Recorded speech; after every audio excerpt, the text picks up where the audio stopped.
Welcome back, everybody. Ryan made it. We have little faith. Yeah, Gary tells me before we start this stream, it's like, hey, there's some people that didn't think you'd make it. Oh, so I have 8 shots in 45 minutes, and you guys think that that's a lot? You guys think that I won't be able to show up to a stream a couple hours later just because I have a handful of drinks? Y'all really don't know me at all. You have no faith in me. How dare you? What were they shots of? Bourbon. It's almost. I've only got about 2 drink, maybe 1 drink left in there now. But yeah. Oh, was that full when you started?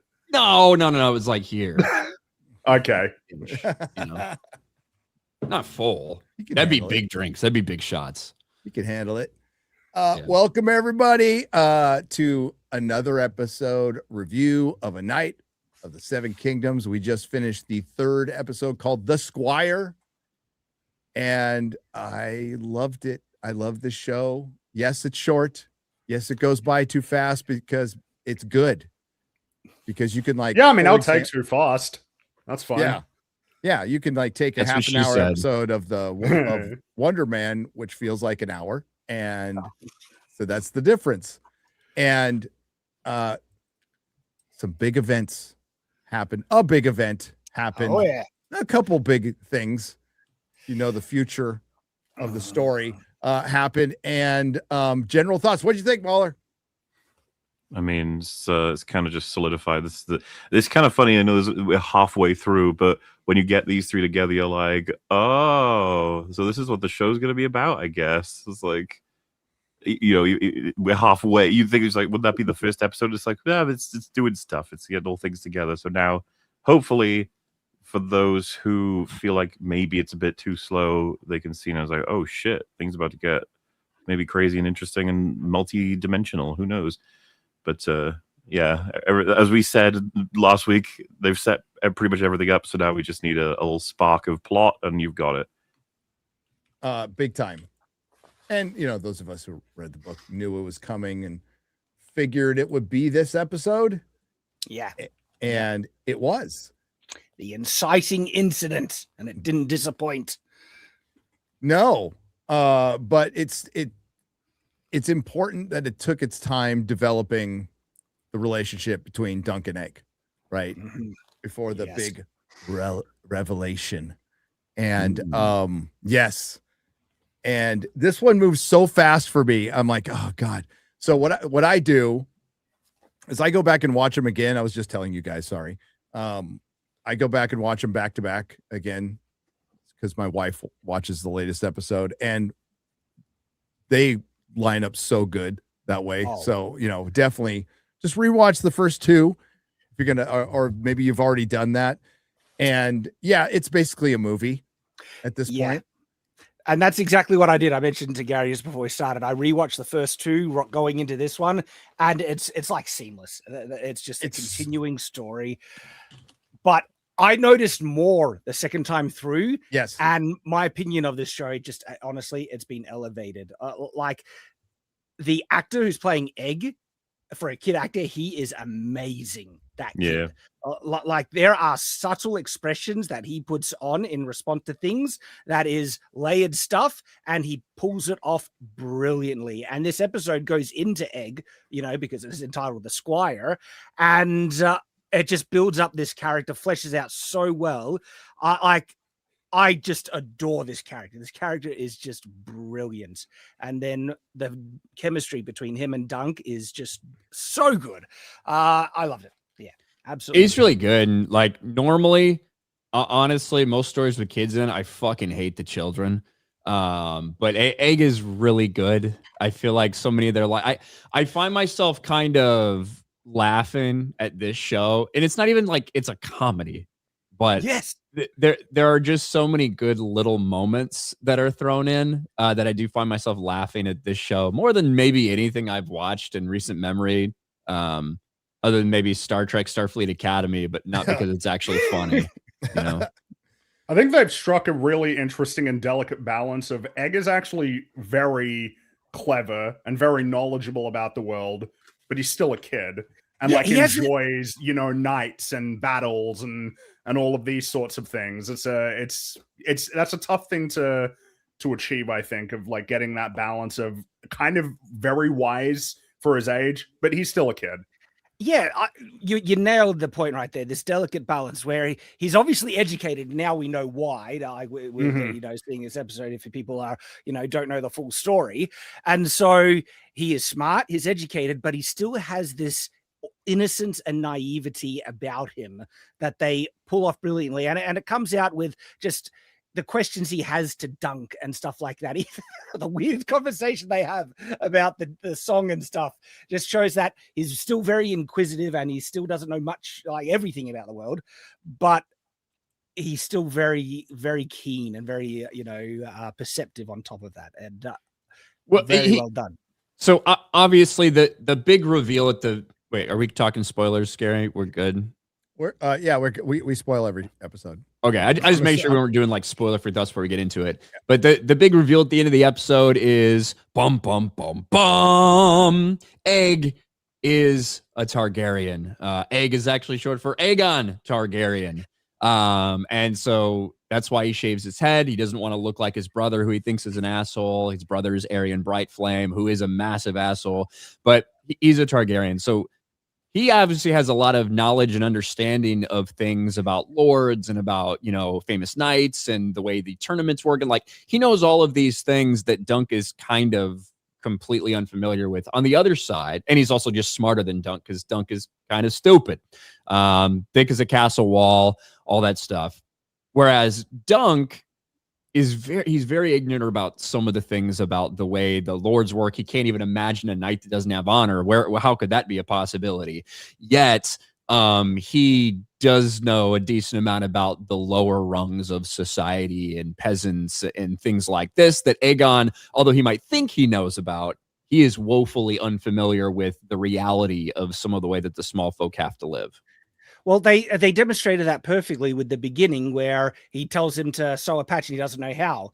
And then, you know, Dunk takes him aside and teaches him how. And he honestly applies himself to learn that thing because he genuinely does actually want to learn, and he connects with this way of life even a bit more. But yeah, there are things. Dunk is more exposed to the real world than Egg is.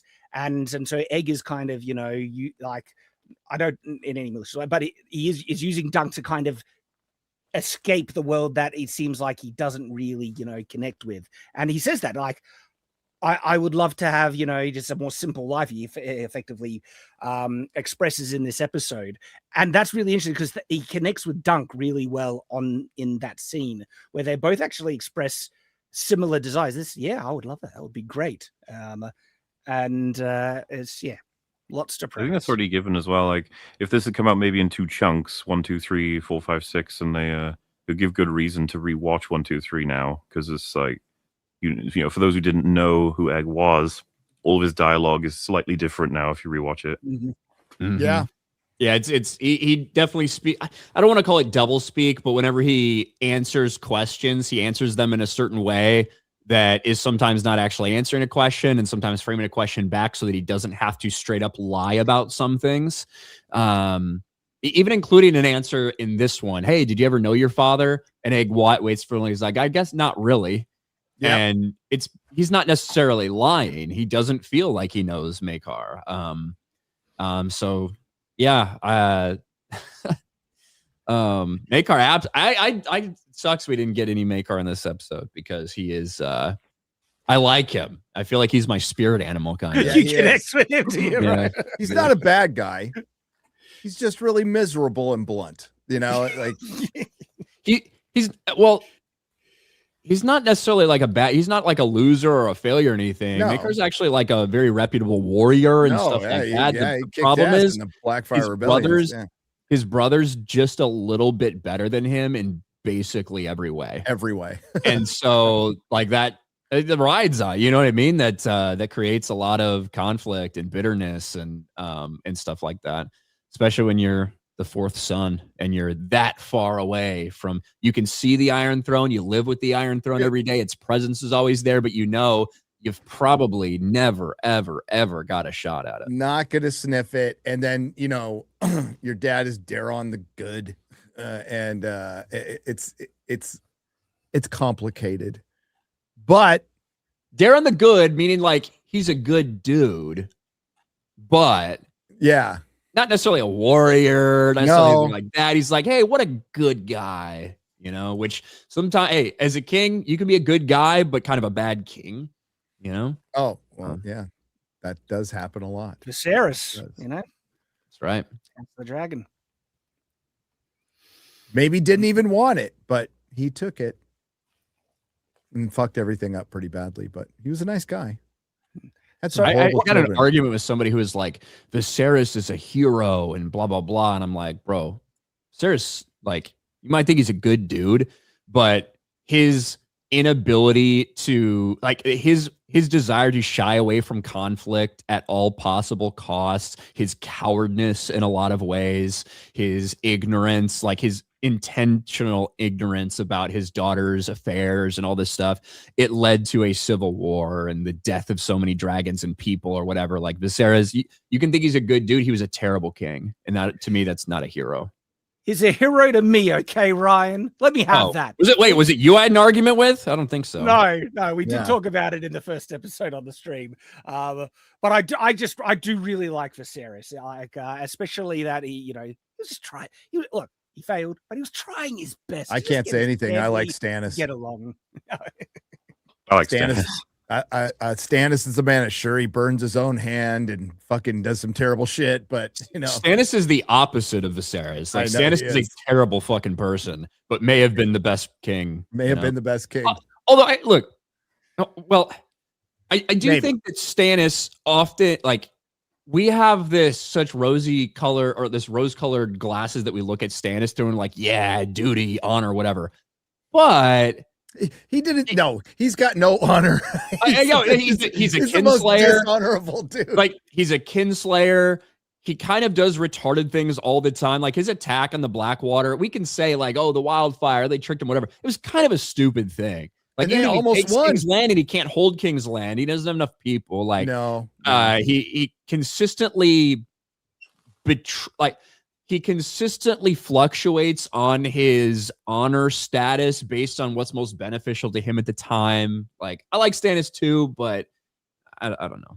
yeah, he talks about honor a lot. He talks a good game about it. So this one opens up. We're just getting to know Egg a little bit. Egg is we don't see a giant dick, or we see a horse shitting. I guess. Yeah, that felt like this Yeah. episode's contribution to the running theme. That's what it felt like to me. Yep, there's some poop. There you go. Yeah, so he's training a little bit and getting ready for the joust.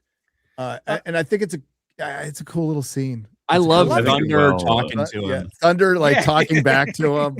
Well, it's deliberate, right? Like it not only feels as though there's actually some kind of communication going on, a bit of respect, but to build up a connection, how much Egg enjoys or treats horses to then move us into the middle of the episode where it's like kind of makes that part even more horrible. With the Well, Yeah, which good feels like point, it good contributes to a sort of overarching thing of really emphasizing man, Dunk, and then by extension, Egg. They really like horsies. Horsies are great. I sure hope nothing bad happens to any horsey in this episode. It also shows Egg's sincerity and his earnestness. Like he genuinely wants to succeed at this. And I find it interesting because he said, everyone's called him a wimp his entire life before and stuff like that. And so it really feels like no one's given him a chance to try the hard things because they've just, I don't know, is a late born son is never going to inherit and he's a puny wimp. And so there's no real, like, look, we're not going to train you in the sword or anything like that. Or probably shove you off to be a maester or something.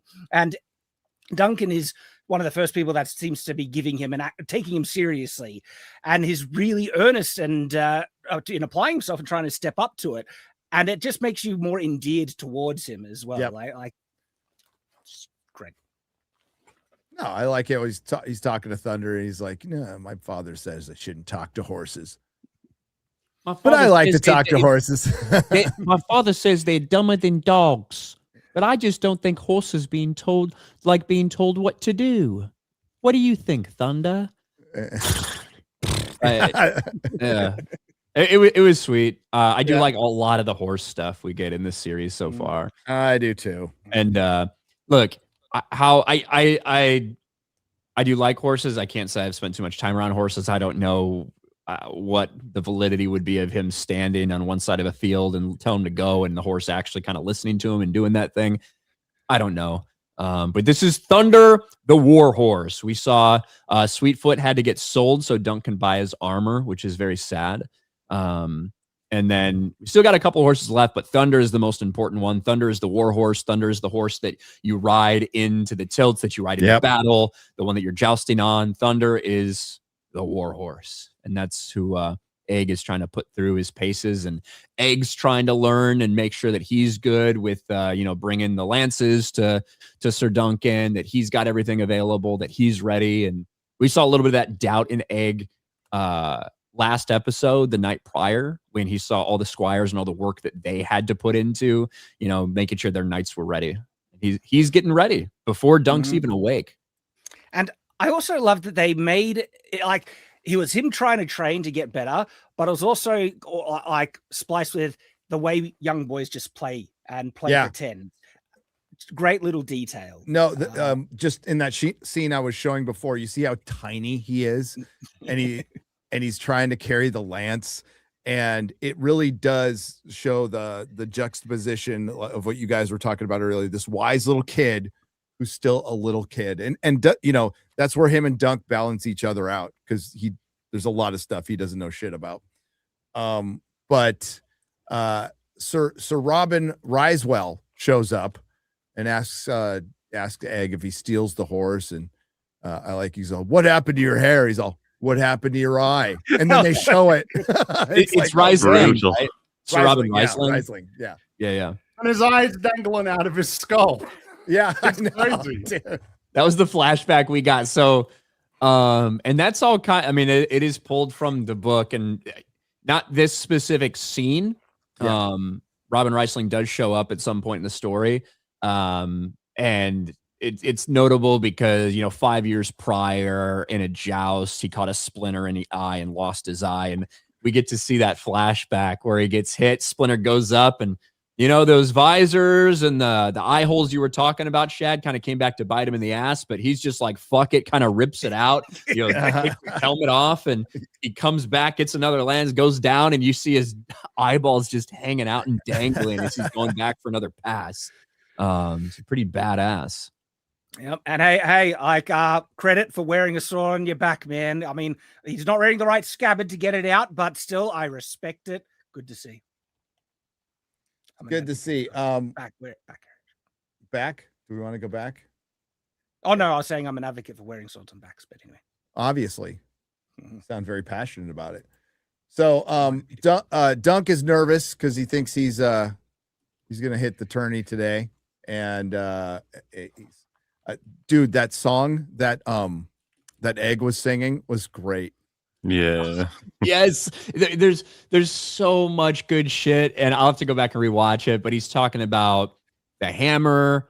He's talking about the anvil, which Maekar, Egg's father, is known as the anvil, and his brother Baelor Breakspear is known as the hammer.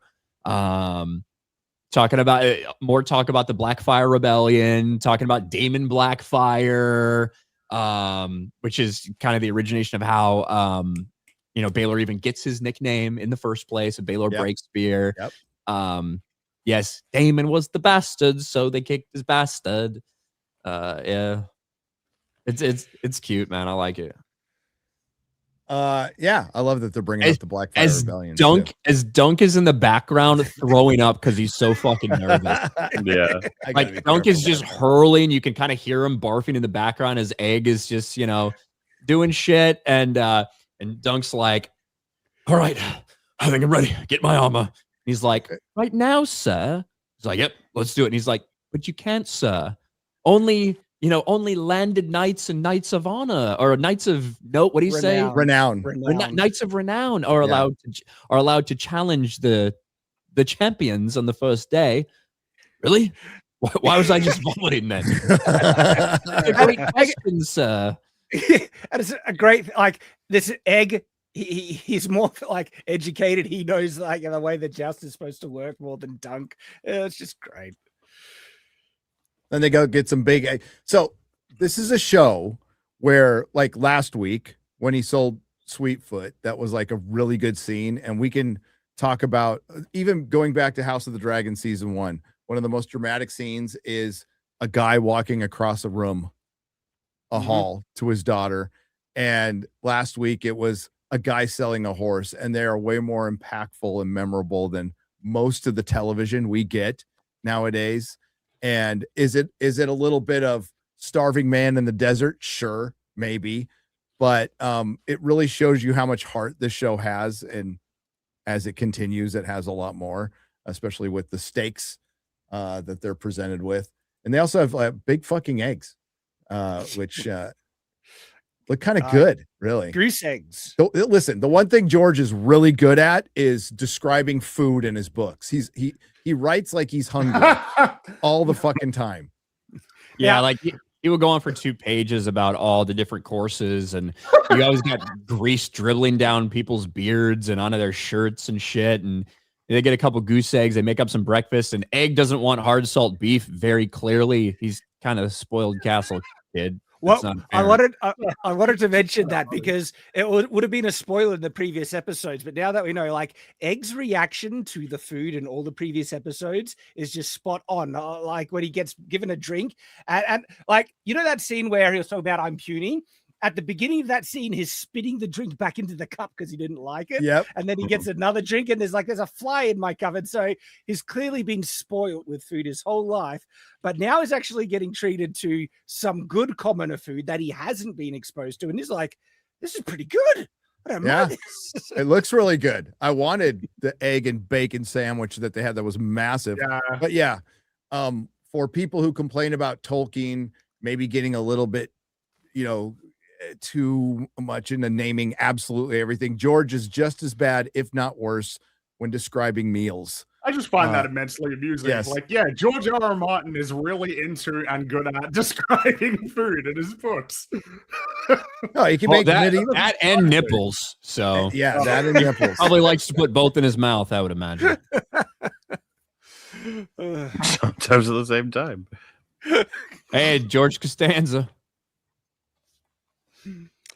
George Costanza. When Tyrion is in Pentos, and all the what was it, the mushrooms that are dipped in butter, and it's like garlic. Oh my god, I don't normally the ones eat that mushrooms. are poison. Yeah, the ones that are poison. Like, and it poison. still sounded good, and I hate mushrooms, so let's especially the ones that get you high. But there we go. I don't think they have sandwiches in Westeros. That's my only I don't believe we've ever had a sandwich in A Song of Ice and Fire in history. Well, maybe Duncan. No, but you don't think people put food inside of bread? Well, hold on. They did so we have people cutting troughs into bread, maybe and scooping stuff into it. But in terms of a sandwich, a piece of bread sliced in half and shit put in there, a sandwich, I don't think that exists in Westeros. I'm fine with it. I'm just saying. We're not counting a bread roll. It needs to be 2 clean slices of bread. Yeah, is what constitutes a sandwich here. I can't say anybody's described it like that. Yeah. And believe me, he's described. And that means it doesn't exist if it's never been described. There's no precedent for it. So no, there are no sandwiches in this universe. Correct. Until now, until a big man just made one right here. Who was Harding up against in this first one, Ryan? I didn't see the sigil. So I saw Harding with the kind of checkerboard marked one. Yep. We get so one of my complaints about this episode is there's not enough jousting. Yeah.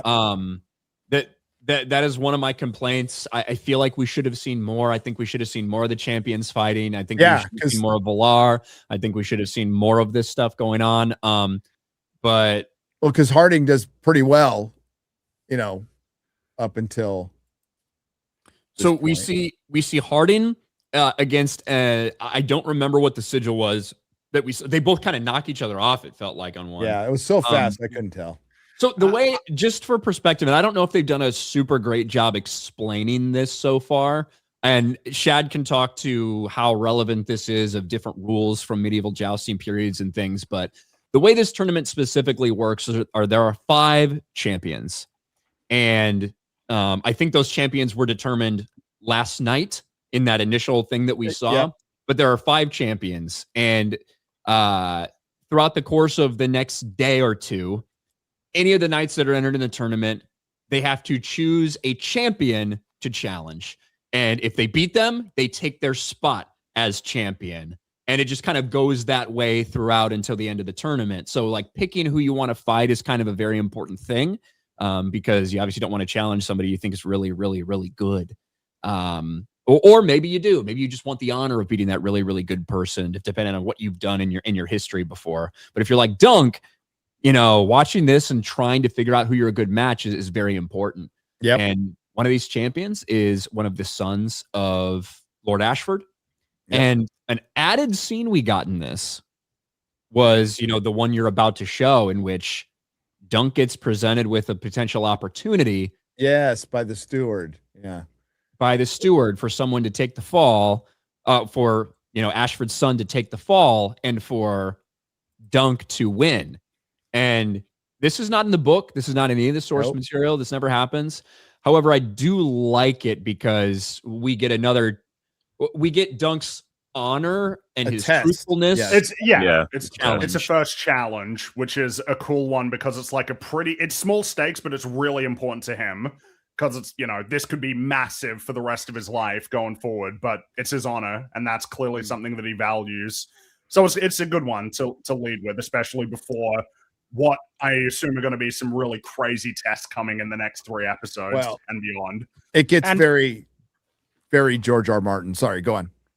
Well, it's interesting where the setup usually for something like this, where they're trying to have someone take a fall and then get a payout by them betting against it. And usually it would go, there's like, they're bribing him to take a fall for a lot of money, but no, they're bribing him to win.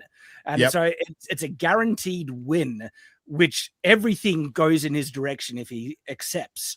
And so, yeah, but obviously the setup is to be far more tempting. And it was preceded by the scene of him and Egg sitting there looking over the camp and saying, I could live here. This is pretty nice. Egg's like, I think I'd like it here. Dunk's like, you are here. He's like, I mean for a while, sir.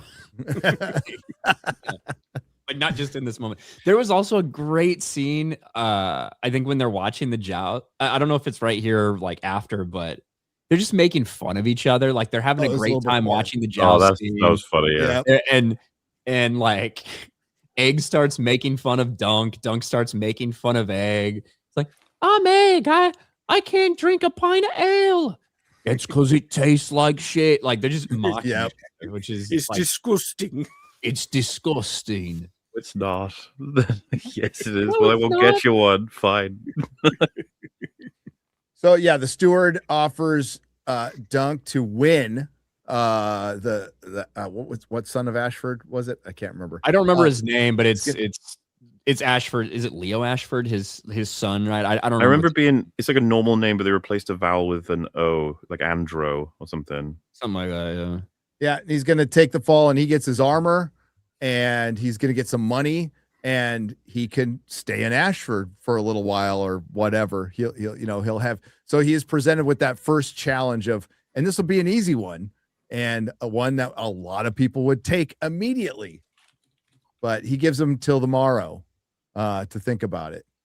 And the conflict just shows that Dunk does have a higher ideal. He believes in true chivalry and knighthood and honor. And of course that comes out later on where he's like, he didn't think, the prince did the act on purpose. Like they wouldn't be so dishonorable, but he has a more naive yet noble thing. And again, I think, Egg sees that. And that's one of the reasons why Egg is also really loyal already to him. Yeah, well, he's just endearing. We've talked about it before, but everybody he comes in contact with kind of sees him as whatever. He's just another knight. And then they talk to him a little while and they go, oh, this guy's kind of nice. And he's not long for this world. Westeros is a horrible fucking place, and it's just nice to see somebody nice. So they just want to help him. And that's the thing, right? This story, he's kind of, pinballed between a bunch of people that could have taken advantage, but have kind of given him a bit of a break. But unfortunately, at the end of this episode, he's bounced into the worst person he could have. Mm-hmm. You know, and I'm glad. I love what they did with building up Sir Arlen the first 2 episodes. Huge dick shot aside, but like making him. It's interesting because I saw other people's interpretations of it, and they're like, "Well, he wasn't a good guy," and I'm like, "Nah." But for Westeros, drinking and whoring is just kind of what people do. It's just kind of normal. Worst. Yeah, he's not the worst person out there, and he actually basically raised a pretty good son. Yeah, like Dunk got these values from somewhere, and the place he got them is Arlen. Yep. Now, he's ready to admit that Sir Arlen drank and he whored, and he wasn't easy to know in terms of how hard he was on him and things like that. But obviously, I think we're probably yet to see that. I think we're going to see a couple more flashbacks of Sir Arlen here. Yeah. Like, obviously, he instilled in Dunk this idea of what a knight is, and maybe Sir Arlen had a little more self-importance than he truly should have. But, sure. Like, if I was walking around with that dick, fuck, I'd be arrogant as shit, man. But, the idea of knights need to be actually what knights stand for when you take those vows to protect, to be honorable, to help people in need, to protect women, things that will come up later in this. Dunk takes those things very seriously, and he got those values instilled in him from Arlen. That's the only place he could have gotten them. Wouldn't it be grim if he, like, this would be his first real test as a knight? Wouldn't it just be depressing if he failed right out of the gate? Like, what would that say about him, Yeah. It would be. So we see Sir Arian Brightflame goes up against Sir Humphrey Harding. Sir Humphrey Harding, and it doesn't go down very well. Did you see there was an implication he was gonna joust his brother? Yeah, then, brother, cousin. Oh, sorry, cousin. Cousin. And he moves away. And I just noticed they threw it at ADR likes. I guess they thought people didn't understand what was happening there. Yeah, he says like "not today" or something like that. Because the idea is like it's gonna be him, and it's like no. Oh, okay, yeah, okay. Yeah, so Valar is one of the champions. Valar Targaryen, who is known as the young prince. Is that right, Gary? I think. Yep. But Valar Targaryen, who is Baelor's son, so he is second in line to the Iron Throne. So Valar Targaryen, pretty important dude, and son of Baelor Breakspear, who a lot of people respect, obviously. Arion, you can already tell from the very, very small interaction that we've had with him and from the way the Kingsguard talked about him, who it's their duty to protect the Targaryens, that maybe Arion Brightflame, not the best dude. Although he might have the fucking coolest helmet. He might have the coolest helmet. Definitely unique. Shad's going to be like, oh, that wouldn't protect you in a joust. And it's like, no. This but he one looks would. like a fucking Like, dragon. better than others. I mean, it's fully sealed. You can't even see his skin. no. One thing I liked is, of course, Egg's reaction, where it's obviously a clear hint about what Egg really thinks about this guy. Kill him! Yeah. It's like, wow.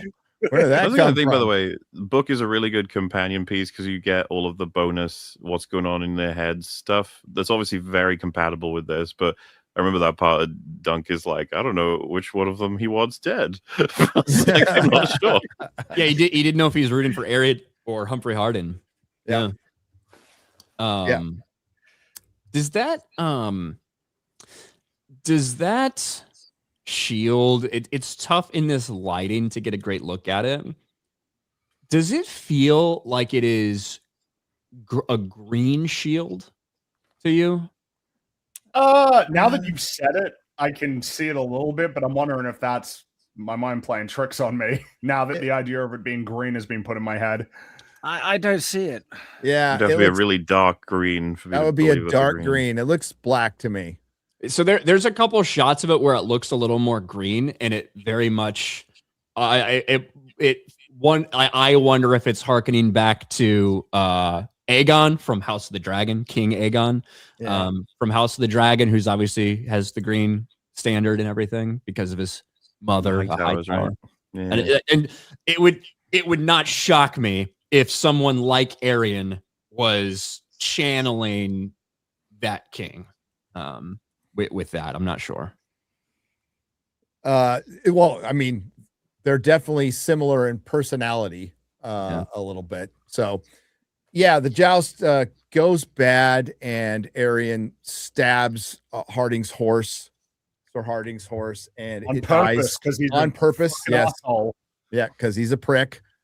And I didn't get the shot of Baylor kind of reacting to that, like, oh Jesus Christ. So there's Sir Humphrey Harding, who, they take one pass and Arian kind of dekes him out intentionally and then specifically aims for the horse. And you can hear Dunk saying he's too low. Like he tracks it the entire way that he's not going for a head. He's not going for a chest shot. He is trying to hit the horse. And you can tell just in general, it's kind of an asshole thing to do.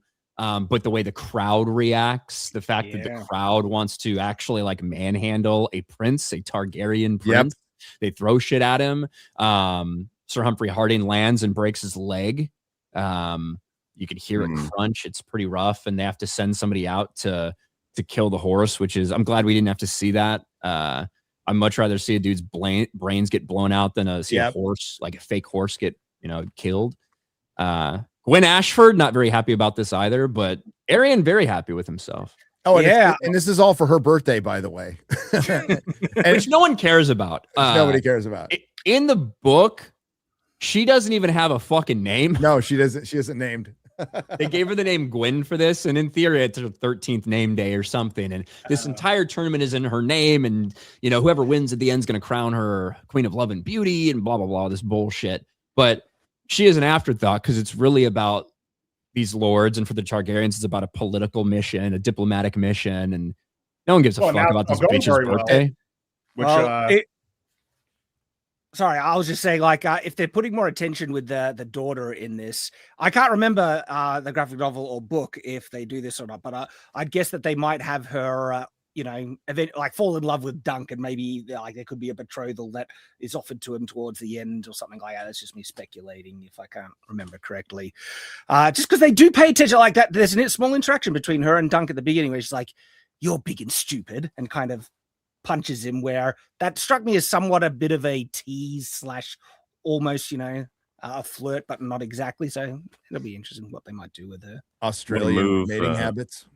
What a move, by the way, to help out the Targaryen name right now, Well, the reaction of the crowd is very, very strong. And they lob a rock at the guy, and he's like, what the hell, And Humphrey Harding Which fucked over. feels relevant with its placement, right? Of recognizing, that House of the Dragon is like ongoing, and that's a show about the Targaryens being in charge, but it's all spiraling out of control. Like, this does convey, like, oh shit, they're like, people aren't as afraid of them, are they? Like, they're not, they're more willing to essentially stand up to them for. We'll say no dragons makes a big old difference. Of course. Yep. Oh yeah, and Fringy pointed this out when we were watching it. Is like you were asking, is this showing like how much they have fallen in stature? And yes, absolutely. And they mentioned it, in the last episode. The reason they're here is they would never, a Targaryen with dragons would never show up to a tournament like this. Like, wouldn't even. No, and if they did this, it wouldn't have mattered at a certain point in terms of like their power. But now stuff like this does matter. And Baylor sees it like Lord Ashford's giving him the side eye there, and Baylor's just like, Jesus Christ. Oh fuck.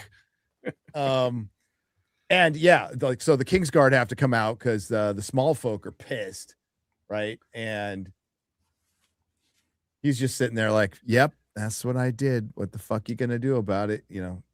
Goddamn Targaryens. And yes, they have to kill the horse, which sucks. And I agree with Ryan. I'd rather see somebody be decapitated than another good show for Egg's acting as well. His face after all this has happened, when he's got the hood up as well. Yep. So it's really taking it out of him. I mean, genuinely, like the actors, I don't know his name, his non-verbal acting and body language is really impressive. I was rewatching the first For a episode. kid, yes. For a kid, like Yes. really impressive. When Dunk says like, you know, I forget about it. He basically said something about beating him or hitting him or something like that, and they show Egg, and this is before an Egg is actively shrinking, and he does like this kind of cringe thing where he's a bit worried because he doesn't know Dunk completely yet, and it was just really well done. It's like, okay, this kid is really good at just non-verbal body language and expressions. Most of us here have read either the book or the graphic novel, so we're trying to hold back and not spoil it for people who haven't read the books. But in this case, I would recommend, if you want, go on Audible or get the book. It's a quick read, and it won't affect your enjoyment of the show at all. As a matter of fact, it might help a little bit. Increase it. So what happened? You could see it as like a behind the scenes of if you do it after, like you just get to get a bit more insight with everything. Because I mean, what just happened does have. It's not just we're trying to show that Arian Brightflame is an asshole. There's also consequences of what he did that will come back later and is kind of important. So that's all I'll say. It's like they don't waste any fucking time in this. It might feel like it's slow, but they are setting up stuff. And I gotta say, 3 episodes in, they've done an incredible job of putting in pretty much everything from the book. Now they've added stuff, but they haven't really taken away anything. Yeah, I think once what is to happen is probably going to be laid out in the next episode. Everything up to this point will make sense in terms of why you've seen what you've seen. You'd be like, oh. I think so as well, and I agree. Like the scene we had in the beginning where Robin Wrestling shows up. There's a reason that happens. Like every character we needed to be introduced to, we have been.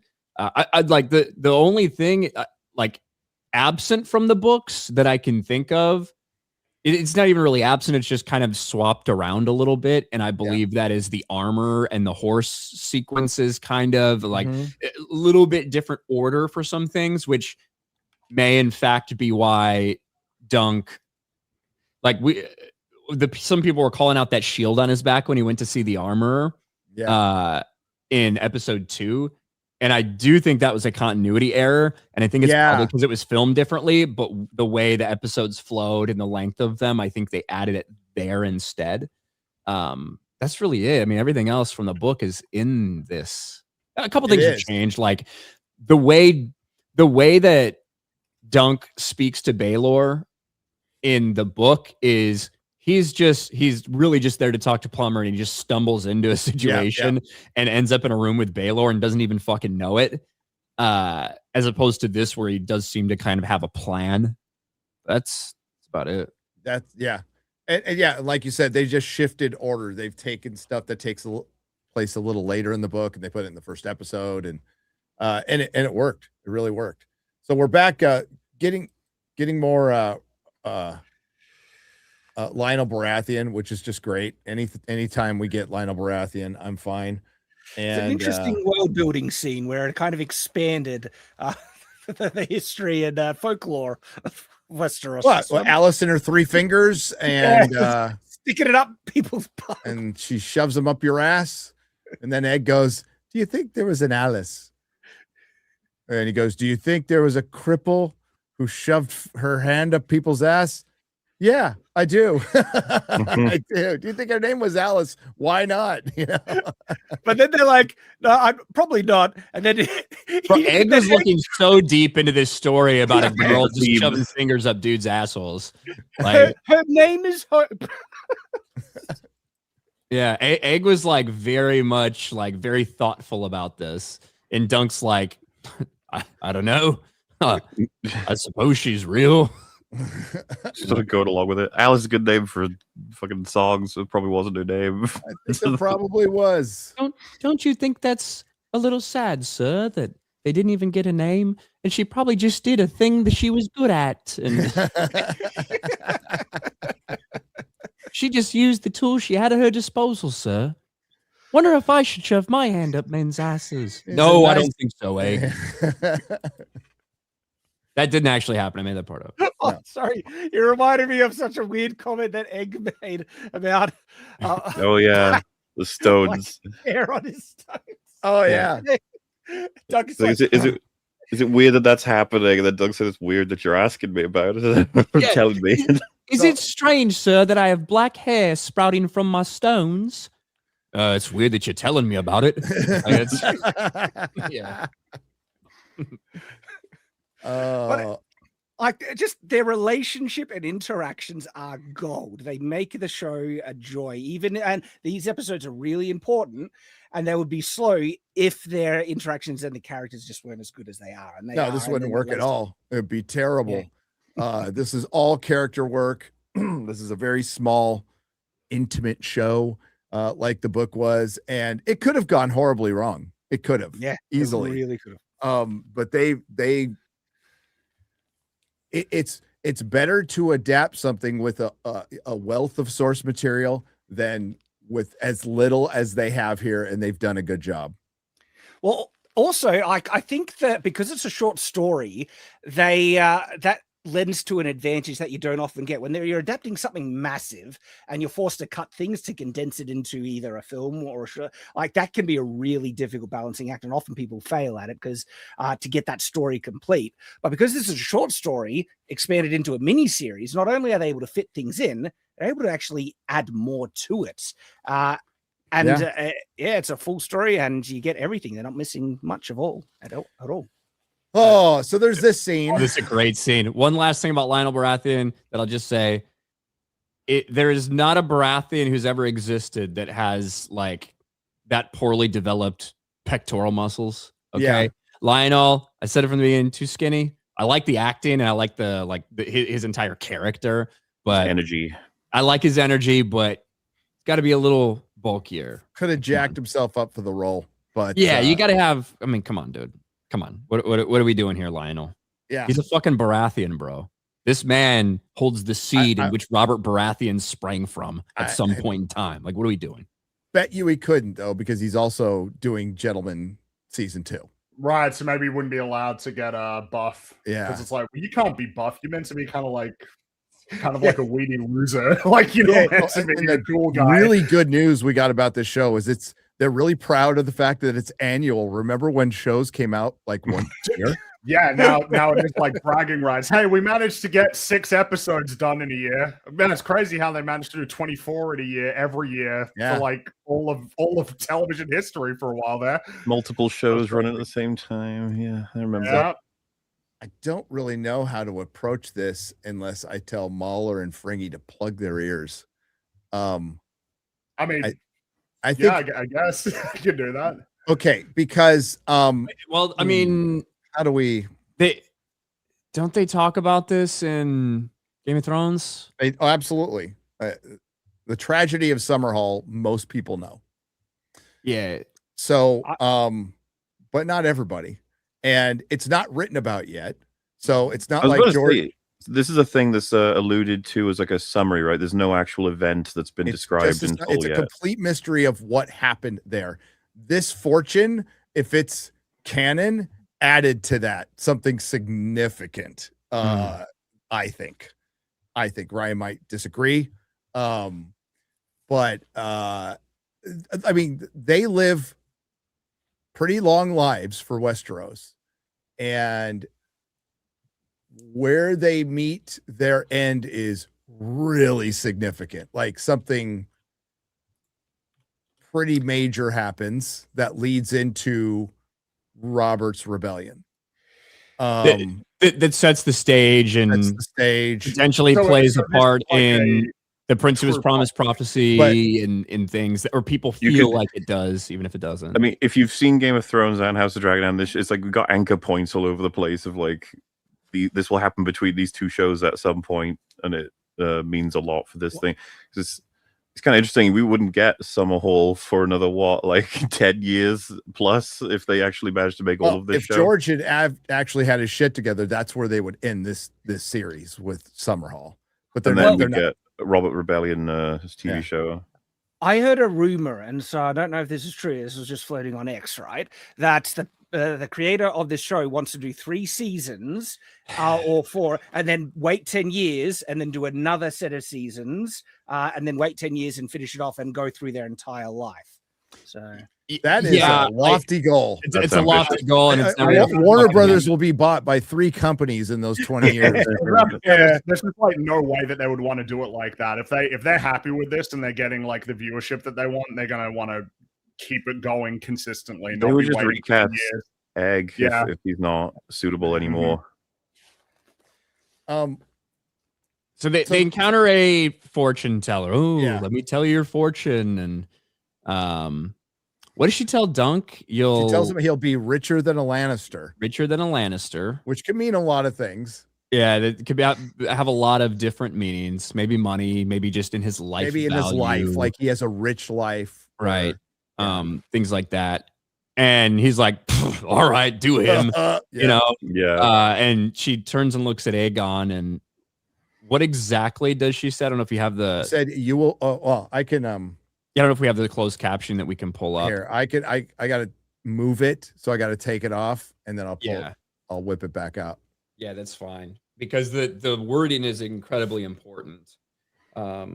It's very doom and gloom. What's funny, of course, is Egg is like, what the fuck? And then Doug is like, anyway. Doug's like, hey, dumb bitch. All right, let's go. Like, it's a little novelty. To him, it is just a novelty. It's just some person who's trying to get money, like whatever. He doesn't take it seriously, nor really should he, probably. But she says, you will become king and die in a hot fire.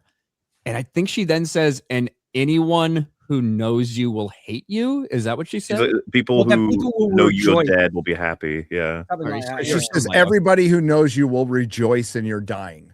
Okay, there it is. See, that's the new shit, right? So kind of. Yeah. What adds to what may have happened at Summerhall. So the tragedy of Summerhall has never been explained. It's been alluded to. We know like who lives, who dies, but we don't know what caused it. We don't know how a castle burns down. When they got to that part in A World of Ice and Fire in the history, the Maester had spilled his ink on that page, so it was unreadable. In-universe history book. In the universe history book, yeah. Like the in-universe history book that when you get it, there's ink spilled over it, so you can't read what happened at Summerhall. And of course, we're not going to actually know what happened at Summerhall completely and totally until George finishes his fucking stories, which is never going to happen because he's a fat piece of shit. Which is why I'm rewriting my own end for Egg. I love the character so much. I'm just gonna pretend in my mind that Egg fakes his own death and then goes off to live the simple life he was talking about with Dunk in this episode. So despite the fact that Dunk dies as well, you think that's the case? I'm saying Dunk goes with him. They both go off. Also fakes. He also fakes his son's death. I don't care. That's my. Dunk is actually the Hound. That's the new one. Yeah. People fake their deaths. There's a lot of fake out deaths in the Song of Ice and Fire. There is. But the idea that this time, no, not this one. The big mystery is like how it happens, because it's crazy. And Rhaegar Targaryen is born like during this event, right? Amid salt and ash or whatever the Princess Promise prophecy says. It's why he thinks it is. The idea of the fire and the idea of the tears being the salt because people are dying. So we know there's a fire. We know that Aegon V dies. We know that Sir Duncan dies, saving members of the royal family. And this all happens 50 years from this point. Like this is 40 years, maybe. I forget exactly what date we're at, but I think that happens in 2059 after Conquest. And this takes place somewhere on 210 AC. Isn't it Barristan Selmy as well won't talk about it because he knows what happened or he was there.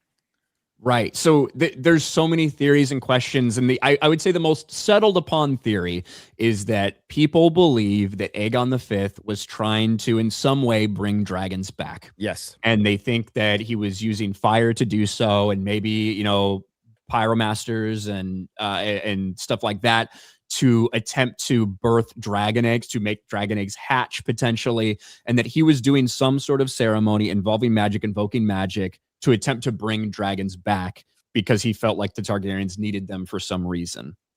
Probably the prince that was promised, Azor High. Now, as far as people being happy he's dead, that could be interpreted as the other lords who were really pissed at him because he did a lot for the small folk. He was cutting back taxes. He was doing a lot of stuff.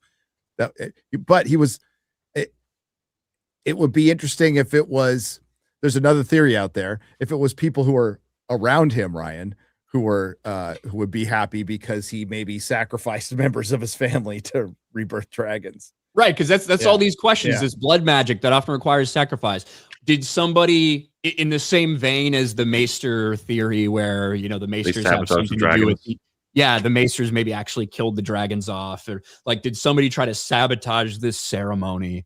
And I can believe that. That we don't know. Yep. We just don't know, and we never really will. I don't think. Unless House of the Dragon might offer some answers to that question. I'll just say that. May or may not.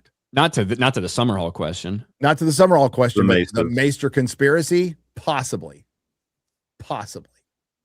Yeah. I can't say any more than that. I can't, because that would ruin it.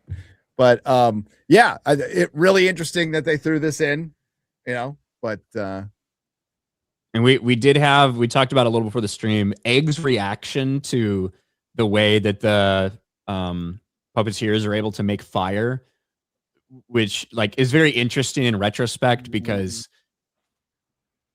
fire and Egg, as we just noticed, is a big deal in the future, and it creates a lot of problems. And they do cook eggs in this episode. It's very thematic. I don't know if that one was incredibly spot on, meaning that, but who knows? Maybe. Good point. So I almost hit play. That would have been bad. Oh, False away. Raymond falls away. Which again, in the book, it's like Doug is trying to come up with a reason to not go with him, but he can't think of any, and he's like, "Oh shit, okay, I think I'll go." You have to get that from the expressions of this. I just like the differences in sort of the mediums and how they complement each other, kind of. Yeah. Well, they got cider, and I'm guessing the Fossaway cider is probably pretty good. They love their apples. They love their apples, so they probably have pretty good cider. And they sit down and have a chat. This is what in the trailer, and it's nice to see this perspective, because you don't hear it this bluntly a lot about Targaryens, because it's treason what he's speaking, and he can But the fact that he feels so comfortable saying it, again, it says something about the loss of standing in this world. But he's just like, dude, they're like horrible. Fuck them. Enslaved our people, burned our lands. He's like, every one of these pale-haired cunts that comes out is crazier than the next. The only good thing a Targaryen can do is come on his wife's tits, so they stop spawning. This show is funny, man. This show is hilarious. Funny. And I really enjoy that tone. It's oddly lighthearted. I also think as well, when the Targaryens came and they were in full power, when you see the dragons, you can totally imagine people just being like, they are basically gods. Like, I totally understand. Yes, they can rule, blah, blah, blah. When the dragons are gone, you can look in retrospect and be like, you guys were assholes. You came here and burned everything and took over. You know what? I don't like you at all. Thinking about it. And you see this difference in the show, even with just a couple moments of, Arryn, who does still feel like a god, like a different being. I think they say something about like alien incest or something. Yeah. Like they don't view them as human. And Targaryens didn't view themselves as beholden to the laws of man. The idea that you could fuck your sister or marry your sister or whatever, or take two wives, was completely forbidden by the faith in the Seven Kingdoms.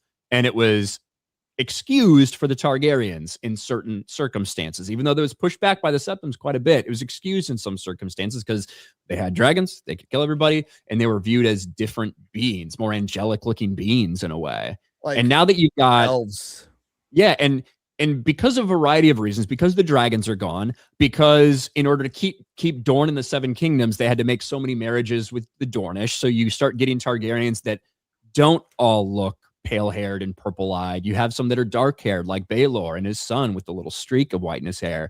Like the perspective of the common people on the Targaryens has changed. Baelor knows that. That's why they are here. They are here to be good representatives. They are here to win over the people. They are here to show that they care. Arian doesn't give a fuck about any of that. He still views himself as better than everyone else. He views the dragons as better than everyone else. And he views himself as a dragon. And they aren't human. They're possibly genetically manipulated humans with blood magic and not entirely. And that's why they're so incestuous. What few of them are left. And that's why they probably got killed in the Doom of Valeria. That wasn't an accident. There's a theory out there that it was the Faceless Men.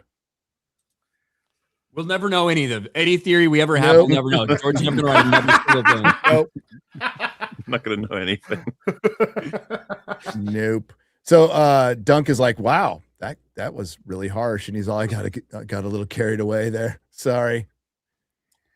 And he said he heard it from his brother, right? Like he's like copying the rant, so to speak. So they have that little conversation, and Dunk is waiting to get his shield back after the puppet show. Tanzel. So Egg decides to go to the puppet show while Dunk is drinking with Raymond Fossaway. And this is where we get the event, because they have they're doing, oh my god, why am I blanking with the mirror shield? It was Sir, oh my god,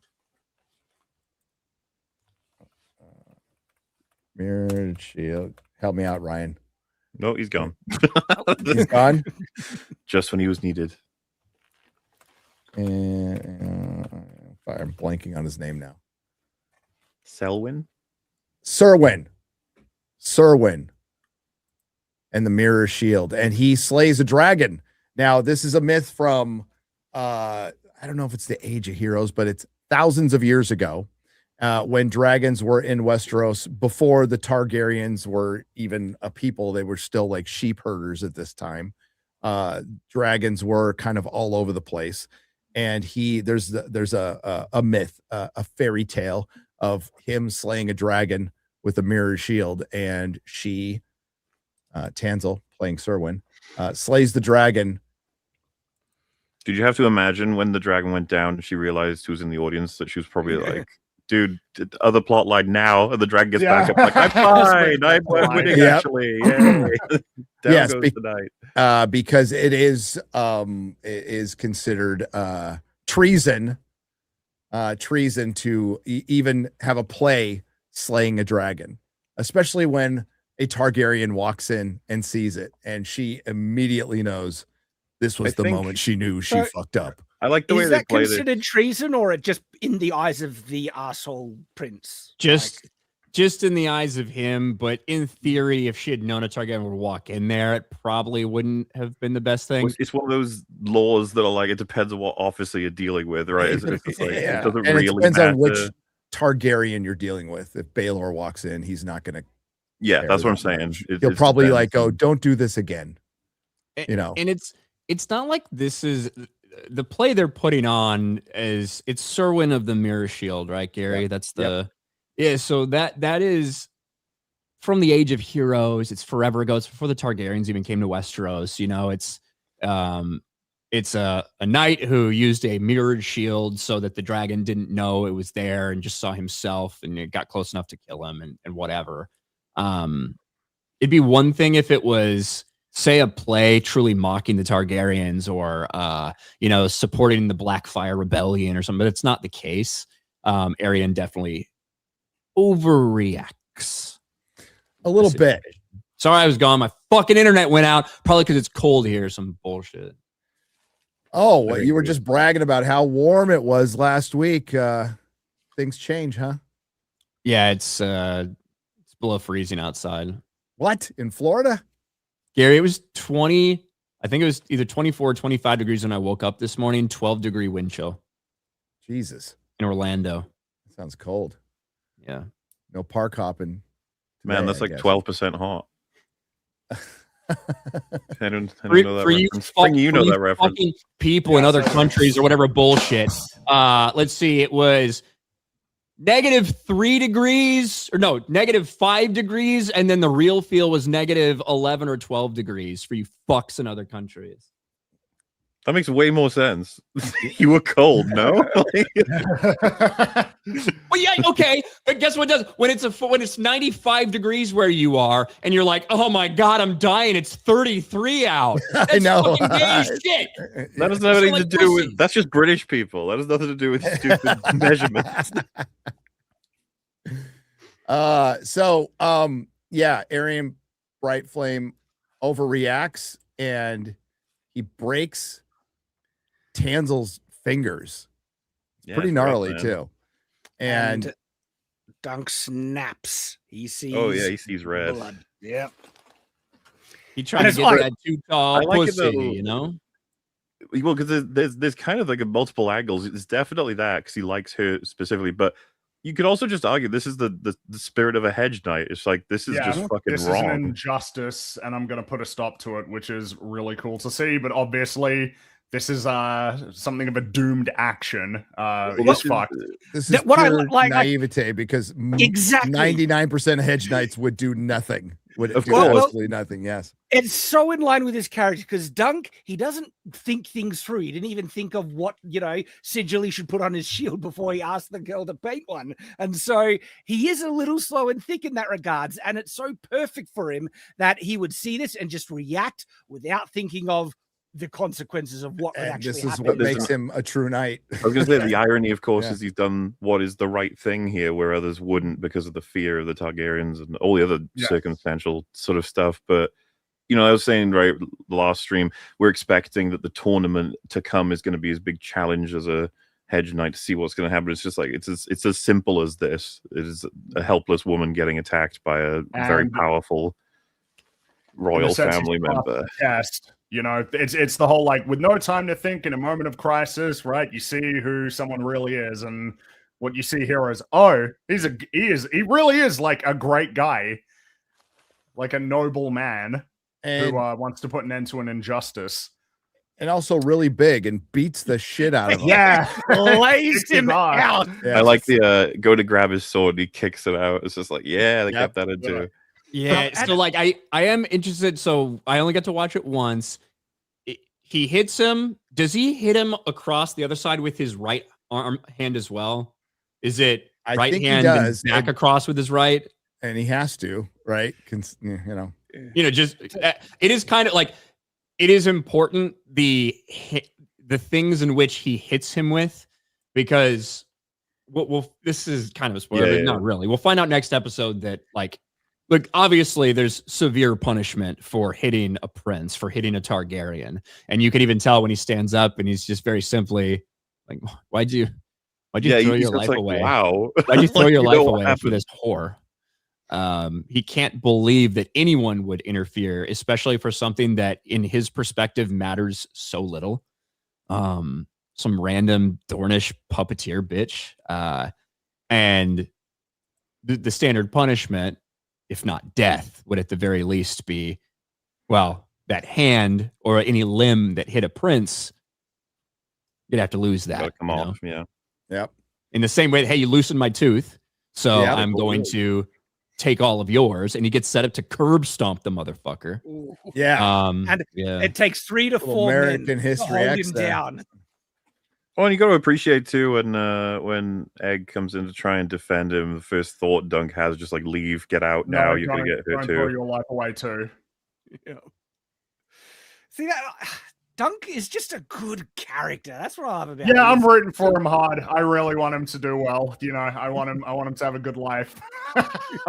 Well, again, we said it Yeah, from a episode great 2, but the book readers from episode 3 onwards, like, I think we're in for a real good season. They've got everything right that they need to do to make a pretty satisfying story for those invested in Doug. So he sees his little brother. He goes, "You insolent little brat. What'd you do to your hair?" He said, "I cut it off. I didn't want to look like you." And of course, the big reveal. Well, if people haven't read the book, Cut It Off Brother, where it establishes, Yes. This is one of the missing princes, and You get- You got to understand how fucking shocking this is for Doug. It's like, Yeah. what the fuck? What do you guys think of the music choice? At the end, Yeah. I liked it. I thought it was very dramatic. It seemed almost, to me, it seemed almost like overly dramatic and Like, it slightly was out of very place aware. in universe. Like, it was almost corny. Like, to me, Well, the the, music that they all of played. the facial reaction shots reminded me of like the, you know, I'm not It trying was to be supposed to be that way. It's supposed to Yeah. be a little tongue in cheek, like dun dun dun. But Yeah. for this, I thought it worked because it also shows that like the royals are in there. You have the reveal of a Targaryen, so that has to have some weight to it too. And I'm sure it'll surprise people. And the thing we've barely been holding in for the first 3 episodes, we finally can just say it. Yes, Egg is a Targaryen. He is the 4th son of a 4th son. He is the son of Maekar Targaryen. One that Fossaway guy says, like, you know, no one takes serious is probably just going to be shipped off to monastery. No, that was no. That's That's something else. Oh, That's okay. That was Mahler in the first episode we did. You asked if we're going to get a mention of old Maester Aemon. Aemon, yeah. And he did not get named. I do believe he'll get named later on in this season. But when Raymond is talking about Maekar's sons, he talks about Arian. He's a fucking asshole. He talks about Darren, who's a fucking drunkard. And then he says the third one, he's so useless, they shipped him off to be a maester. So he'll be going to the wall after that then. That was, yes. So as he's trained to be a maester, and maesters get sent to different places, and he does get sent to the wall. Now, there's a reason he gets sent to the wall. There's a reason that I think either he gets sent or he decides to go, I guess. Yes. And it's all about Aegon and his path, his very unlikely path, shall we say. Yes, it's about that, and I think it's also accompanying Bloodraven. And yeah. So there's multiple layers to that. Yeah, I was obviously curious because I was like, I think he's the only character in the Game of Thrones show that would theoretically be alive right now in this show. I think, other than like crazy mystical. Oh yeah, Nan as well. Nan and the Night King, of course. He's over there. He's chilling. Bloodraven. I don't know if he's born yet, but I'll just spoil one thing from the next. You eventually see little Walder Frey. Yes, baby Walder Frey. He's coming up. So, but yeah, just like in the book, though, when it gets to describing the youngest, he gets cut off by the youngest. It's just like a fun little interaction. Yep. And that's exactly what they did here. He said, and the youngest, and then Sir Duncan. She needs help. He's hurting her. Arian. So are we to assume he doesn't stop it himself because he doesn't want to reveal himself? He's hoping that. I mean, yes, but he wouldn't really have the power to stop him as the younger brother that's not, given any weight or authority. And what's interesting that like Egg doesn't run to the Kingsguard or anyone that he could command. He goes to Duncan because he honestly believes Duncan would actually, and of course Duncan is the type of person who would. Yeah, the Kingsguard wouldn't do anything. Mm-hmm. He's got some power though, because he uses it to save Dunk in this scene, right? So that's true. Could he in theory command a Kingsguard to be like, I want that woman for something. Don't let her fingers get broken. I don't know. And I was wondering if it's done that, but he has more faith in Duncan, which is what I find the intriguing, because they've had that connection now. I was just curious if he was trying to keep the secrecy for as long as possible. That's what he's trying to like. Egg's plan, the best as we know it at this point, is he's not going back to his father. He wants to be a squire. He wants to travel around with Dunk. He wants to live this kind of simple life. That's what he wants to do. He's done with the Targaryen shit.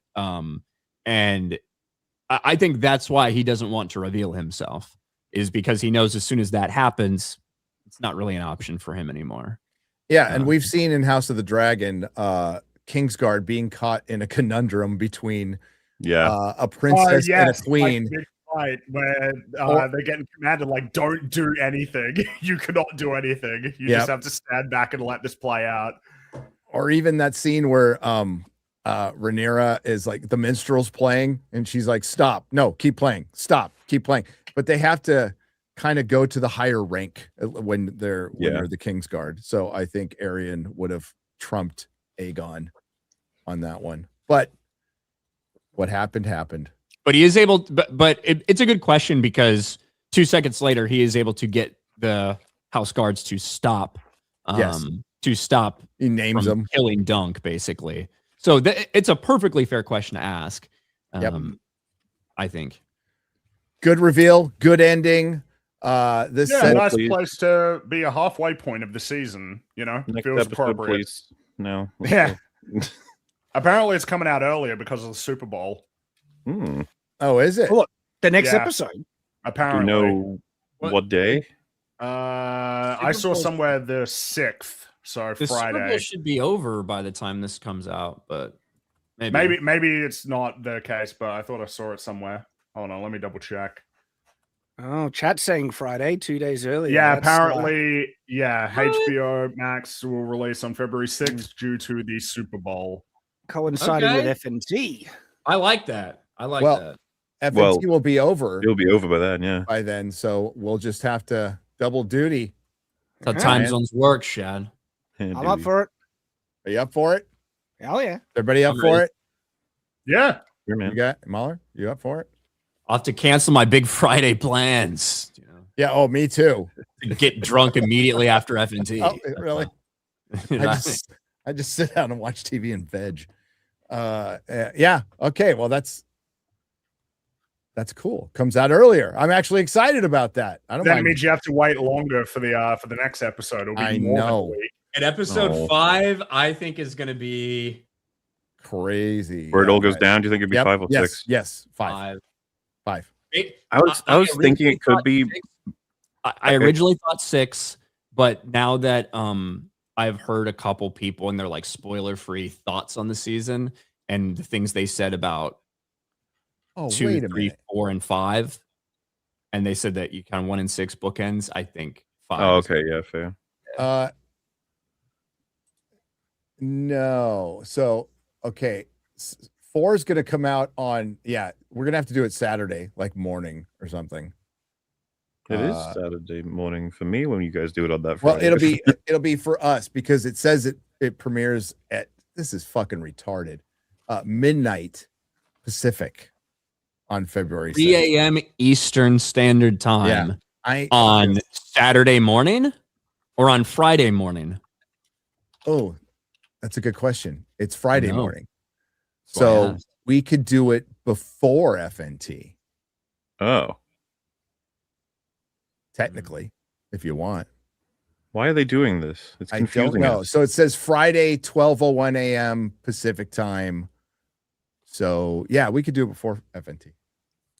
That'd be like 3 in the morning for me and Friggy. Yeah, I was about to say. I was trying to figure it out in my head. I was like, "Oh wait, this sounds way What time? harder. What time? How That's what it early is for me every week, by the way. Do you want it? Is it easier to do it after? I can do it after. Yes. That's fine. That's fine. Thanks. After is fine. It just make Mahler suffer. You know. Yeah, I but guess but Mauler's sleep schedule is like unhinged, so it's okay. I woke up for this. You muted. You're right? muted, Ryan. I know that's why I said fuck. Then you guys couldn't hear. Yeah. I think we could do it immediately. Immediately after. Yeah.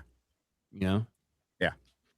So watch it immediately after, or no, so I watch won't have it time to watch it sometime during the before. fucking day, Shad. You're gonna have fucking 18 hours to watch it.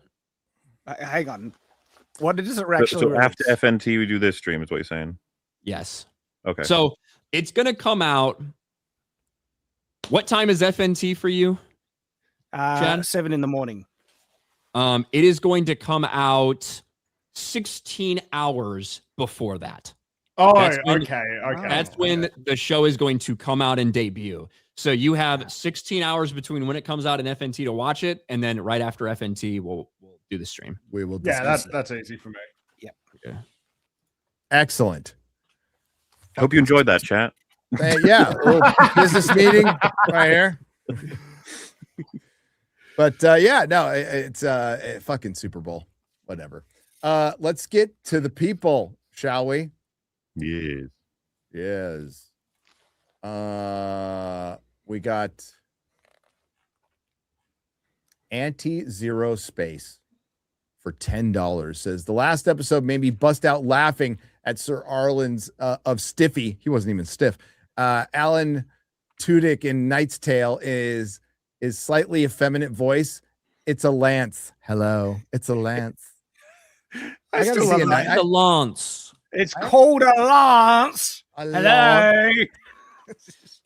I haven't seen Knight's Tale in so long. I need to watch it again. So good. Mastonberry for $10 says, will any of you watch and review the Pendragon cycle on Daily Wire Plus? I will. I've heard Yes. good things about it. I thought the trailers looked really good. There's been so much to watch lately that I just haven't had really an opportunity to sit down to give it a good watch. So I will at some point. It's weird. There's been more to watch in January than December. Well, not really. You just made us watch fucking Wonder Man. Ooh. They released in January. That's not my choice. Yeah, I know, but you're acting like there's been so much to watch. Well, yeah, because we had to watch that. We had But to. there wasn't anything to watch in December. That really wasn't, except for Stranger Things. Avatar? What? That movie exists. What? It still did. It made a lot of money. The Last It made Airbender? $1.4 billion, I think, which is considerably less than the last one. So Do you remember the tweets, Freddie, I shared with you that was saying? No, it was I know beating out they keep Way of happening Water? every time. So I'm getting so bullshit. tired of like, oh yeah, the box office is going great. It's like, no, it isn't for all of these fucking movies that people keep talking about. But then you're not talking about the ones that are actually making lots of money because you don't care about them because they're not like in your realm or in your space. You know? Like that. The Way of Water thing we're talking about, what happened, it was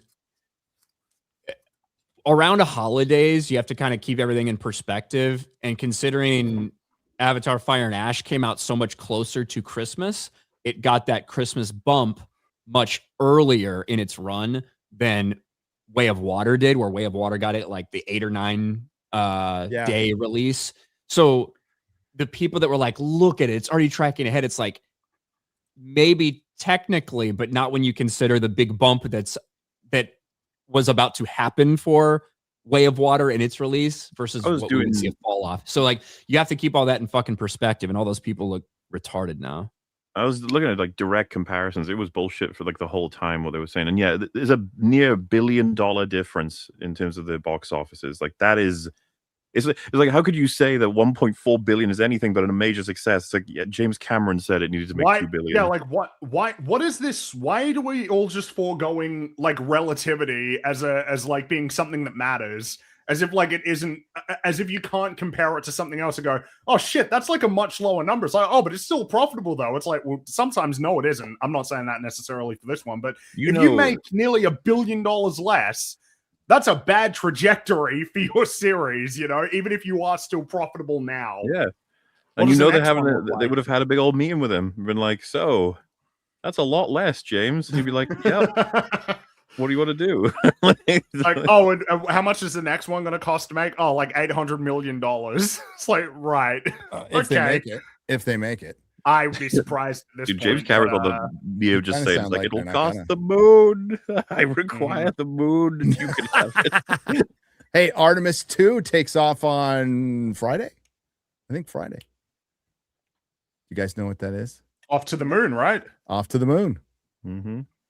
But what are they doing? What is this one? I think it's the manned space flight around it. They're not landing. Yeah. Okay. That's still cool. I mean, it's it's all really space cool stuff. It's super cool. They're gonna take a photo of the other moon, lander still. They're gonna take pictures of the base on the dark side of the moon. That's what they're gonna do. That's what they're gonna do. Anti-Zero Space for $2 says, you know when a spit takes you from scene to scene. And I know what he's referencing. Did, like, you see him come up and he's like trying to get Dunk's attention. She's like, and then the transition, he's spitting like in a different place right after that. Yeah, he hawks in one scene and tours in another scene. Mm-hmm. Yeah, hold it between takes. Oh boy, maybe you'll have a mean point.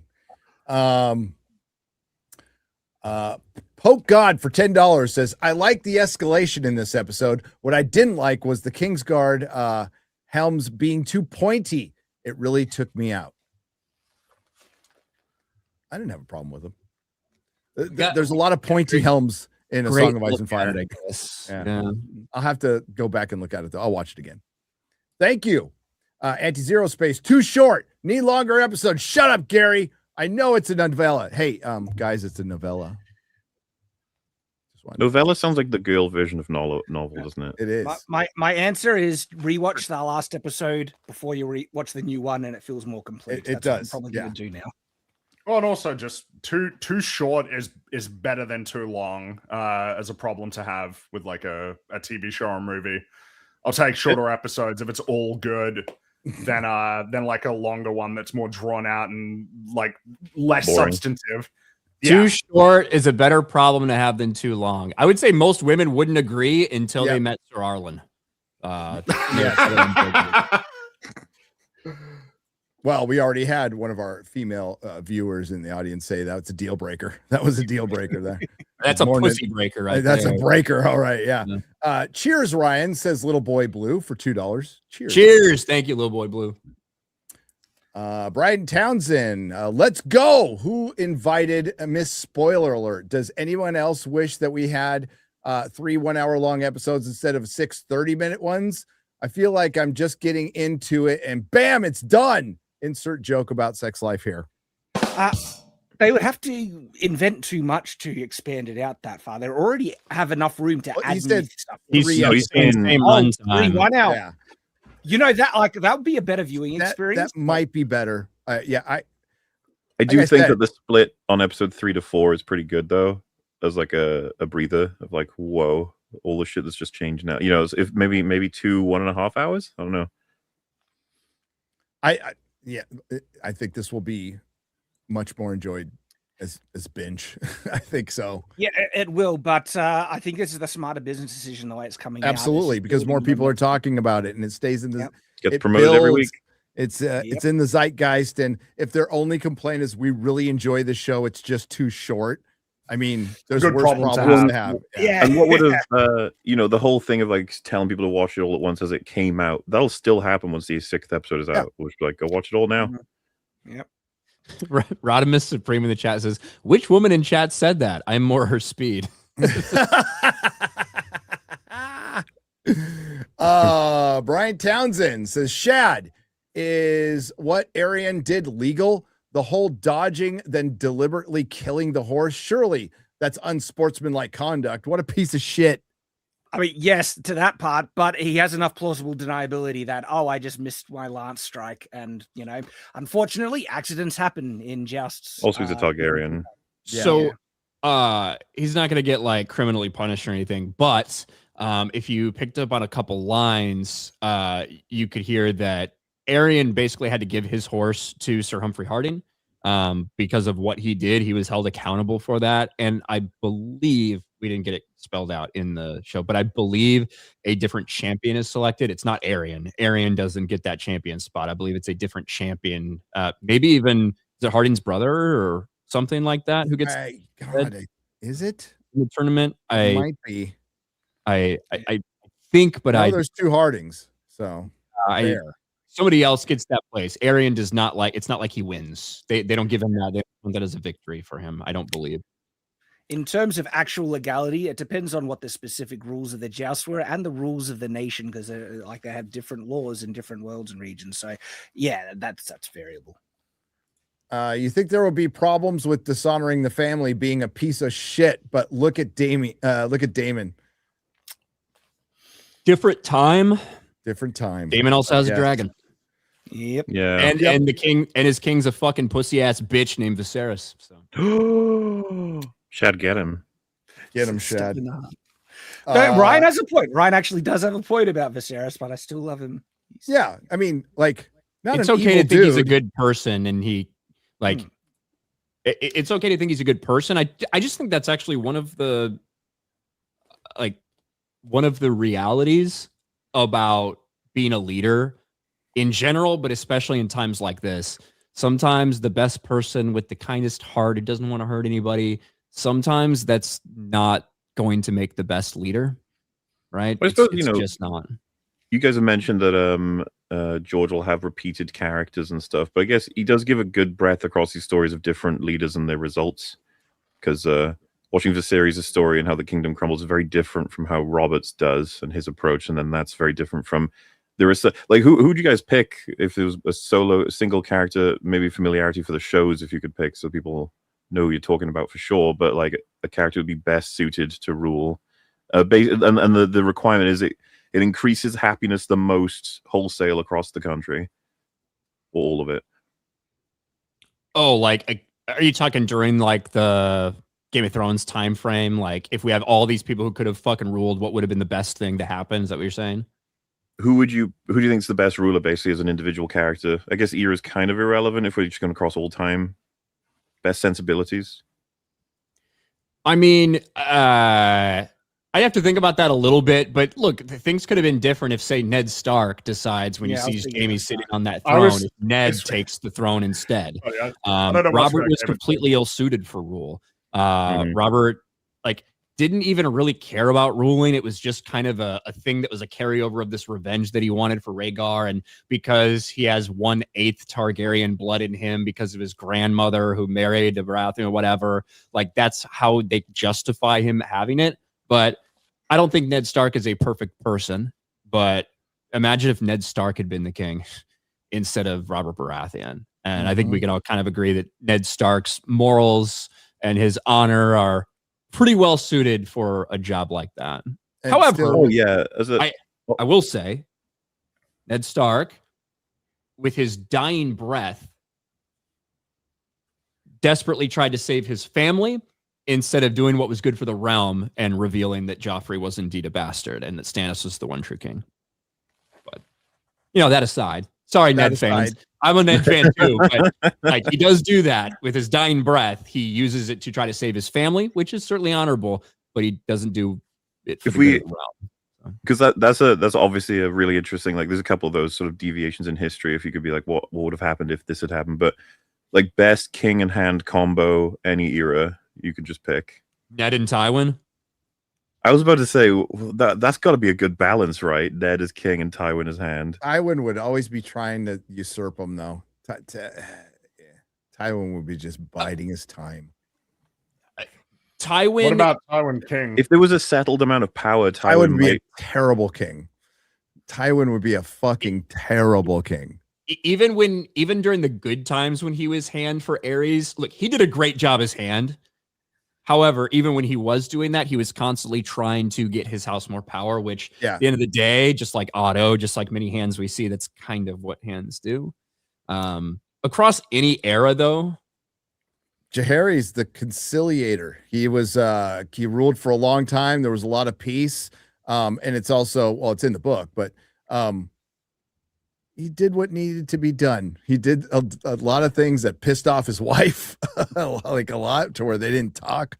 He slept on the couch for about 3 years. Yeah, or should I say she slept in a different castle? Whatever. Yeah, but yeah, I think Jaehaerys. I think there's some propaganda going on there. I think Jaehaerys has some good Maesters. Yeah, and I think Jaehaerys is actually maybe more of a tyrant than it gets let on. Oh, definitely. He did what needed to be done. He was an asshole, a huge asshole. They even insinuated that in the House of the Dragon when they brought in, and it was Viserys who was going to be king, and he kind of smirks a little bit. He's like, "That's exactly the way I wanted it to go down." So how about Baelor Breakspear as king, with Corlys Velaryon as the hand. Old that'd be pretty good. Yeah, that'd be pretty good. Tywin as master of coin. You'll get taxes done for sure. Yeah. Listen, Littlefinger was the best master of coin ever. Absolutely ever.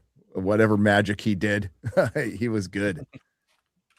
Do you reckon, Gary, with Tywin as king, that he would, the kingdom would suffer because he'd keep trying to just build up the Lannisters further and further? Yeah, it would just all be about his family and his insecurities with his dad, and he was a giant fucking hypocrite because he was fucking whores.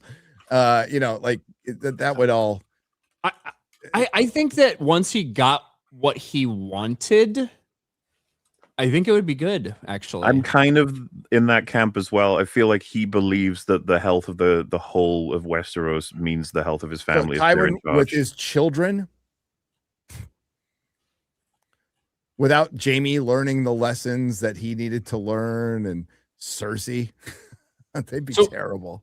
So like ultimately what Tywin wants is he wants to be like married and he wants his like kin on the throne. Yeah. But he also wants Jamie released from the Kingsguard so that he can have an actual heir, because he's never going to let Tyrion be the heir. So if he could get those things and he could get Jamie to, you know, inherit Castle Rock and find a match. Jamie could have done that whenever he wanted to. Appropriate. What's that? But Jamie was exactly where he wanted to be. In King's Landing, so he could fuck his sister. Good pussy, yeah. So. No, but well, Planet Will's combo is Maggie the Frog and Lady Stoneheart. Yeah. I read that one already. Nathan Cassidy for $4.99.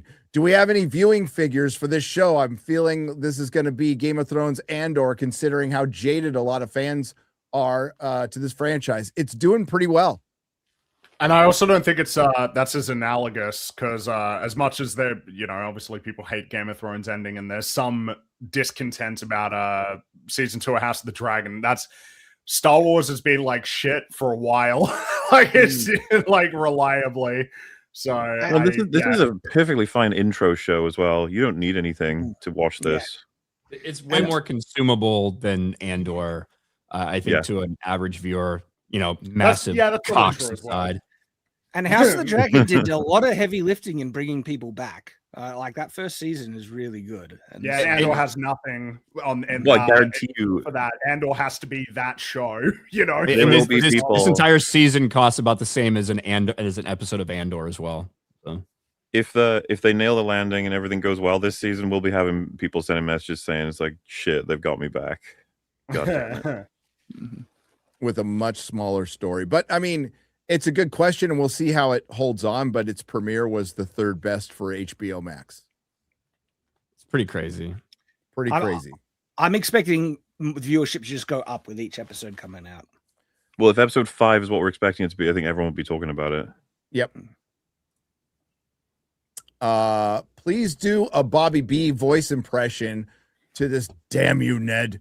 Also, glad to see all of you. God bless. Right back at you. Mason Ripken. Mason. Who does a good Bobby Baratheon here? Probably Mahler. Does anyone else want to try? I can. Damn you, Ned. I don't know. Damn you, Ned. Give me something for the pain and let me die. It's it's like Ned says, and good luck to him. I thought you were a better man. And I forget when it is in season 1, but then he's like, out, damn you, I'm done with you.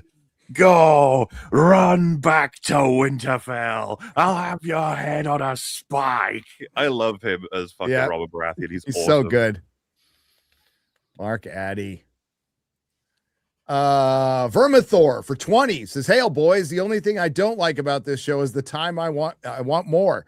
It's a small moment, but when Egg says Duncan will marry the first most beautiful woman, his smile is so natural. I love the acting in this show. They are really good together. They've nailed the casting, some of the best casting in television, which couldn't have been easy with Dunk. And it's not like I've never heard that the guy playing Dunk, he's probably been in other stuff. He's a rugby player, right? Peter Claffey. I think he's in some like British shit, but who cares about that?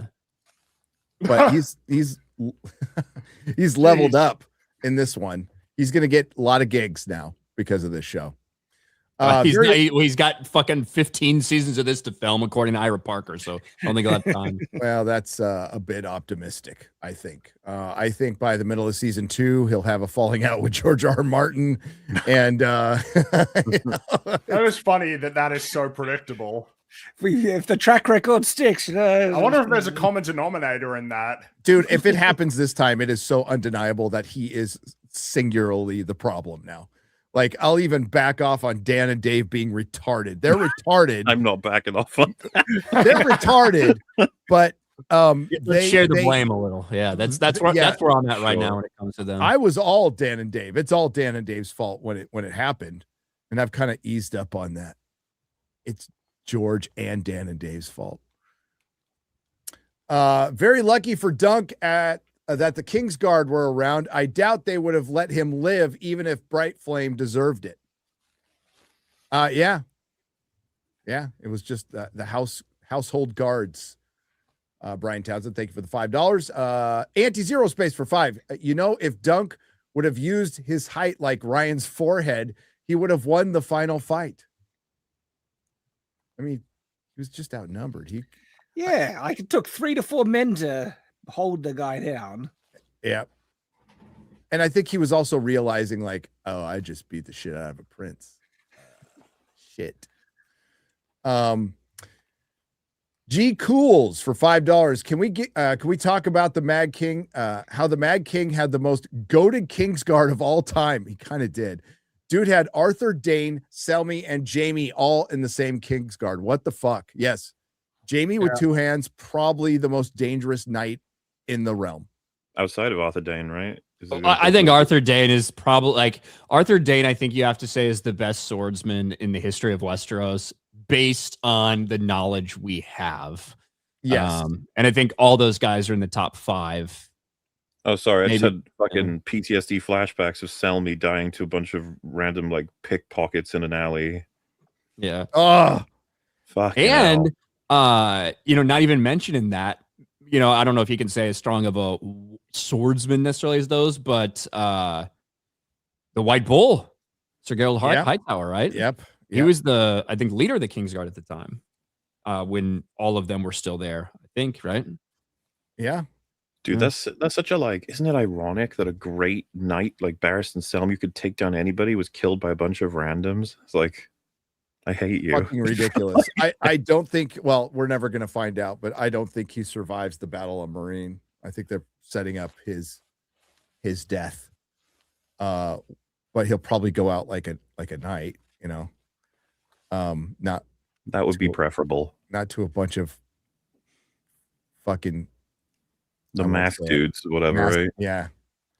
Danger says you mean Mance Rayder. Yes. By Arthur Dane, I did mean Mance Rayder, correct? Yes. No, actually, Mance Rayder's Rhaegar Targaryen. My bad. Yeah, that's right. Mance Rayder's pretty badass, though. Is he? Yeah, he is. A guy who could get the fucking wildlings together and actually call himself a king of the wildlings and just get over the wall whenever he wants. And he's just a regular Night's Watch guy who just decided, fuck these guys. I'm going to be he's going to be the libertarian of Westeros and then name himself king. But it's so funny. Like the things we cling on to for theories. It's like, makes absolutely zero sense that Mance Rayder is Rhaegar Targaryen. It makes zero sense at all, any way, shape, or form, except he plays a fucking harp. So because he plays a harp and one other person we know plays a fucking harp, it's like, oh shit, must be him. How about Dario Naharis as Benjen Stark? Yes. Yes. This is what happens, right? This is when you what take happens. Too long to finish your book. This is what happens when you have 15 years between books. We've had every fucking theory in existence. Well, it's not true. We still get new ones every day. So I don't know. We do. But no, Mance is fucking badass, dude. He's in there, he's in Winterfell with fucking Roose, and he just doesn't have a care in the world. He's playing them songs as all this fucking shit is going down. Our Hill says Mace greater than Mance. So Mace Tyrell. Mace Tyrell. I think he's faking being dumb. You think so? Yeah, that's the theory. I think he's just faking arrogant. being retarded. So people don't expect anything of him. Well, I mean, that's one way to go.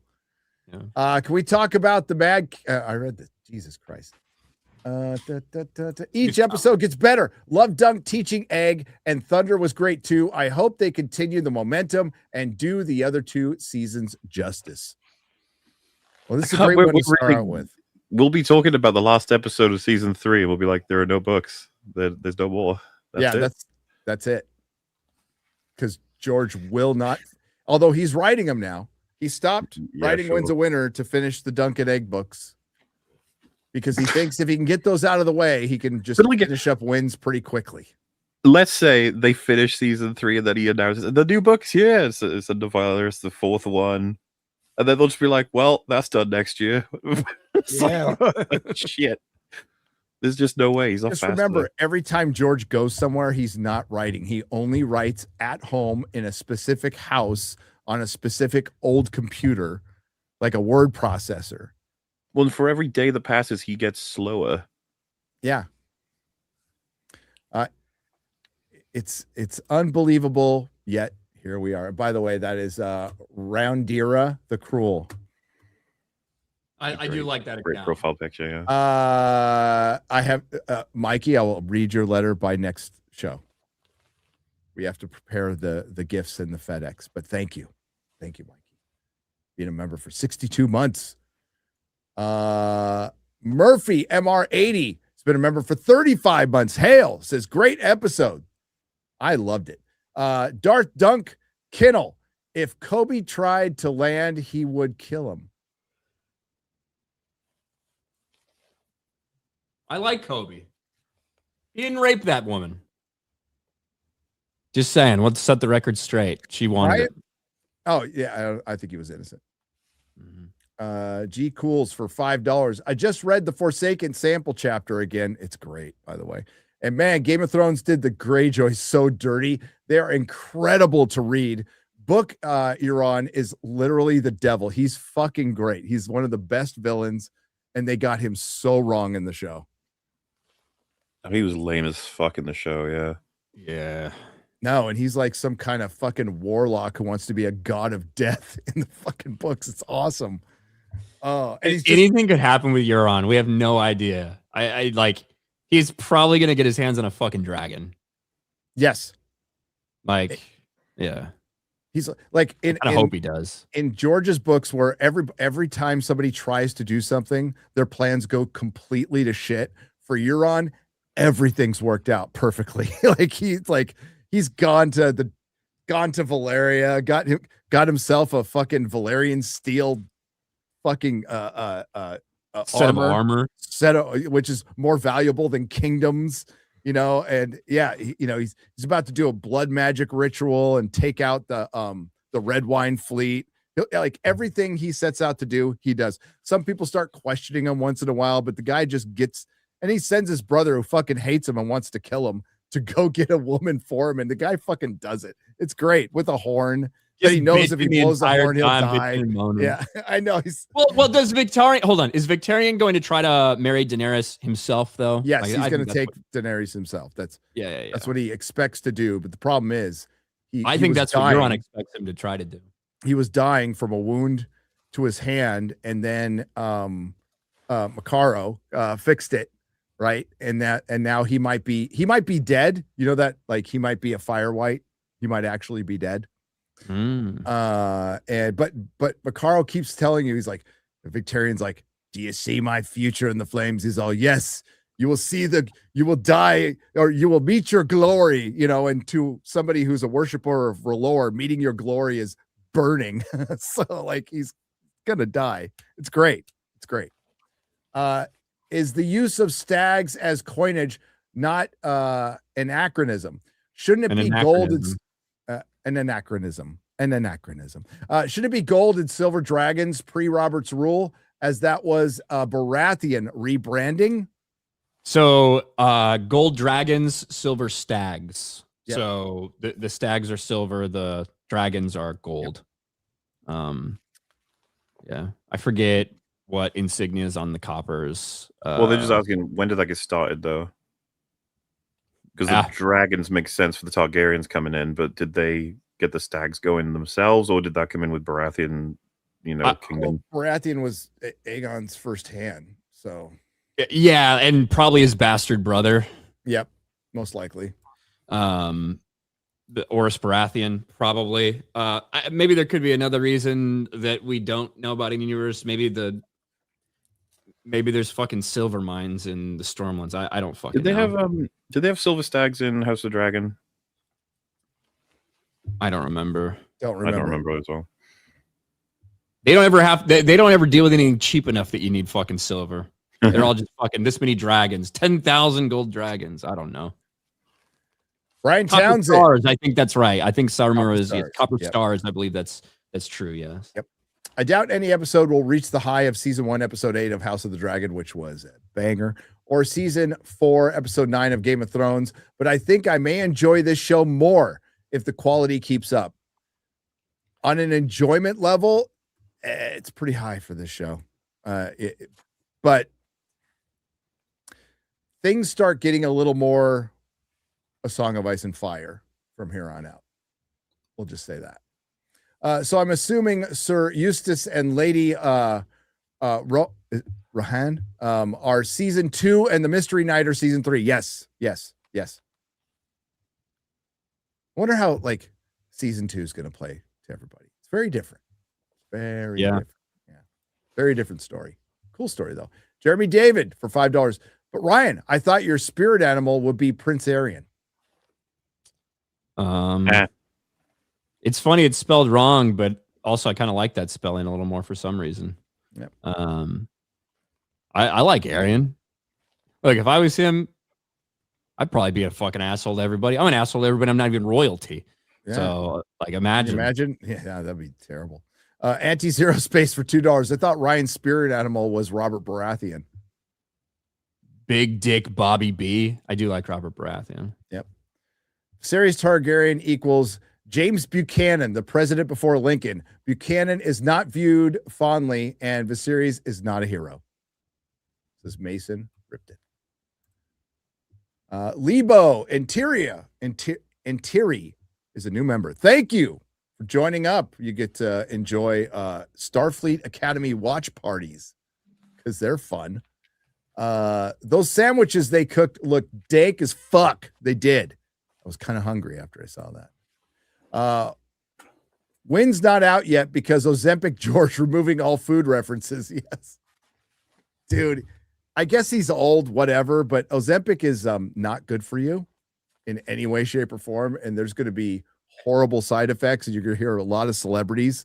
It might, I think it might be worthwhile for people like him, or if you're maybe if you're old and fat. Yeah. yeah. If you're young and doing it, not good.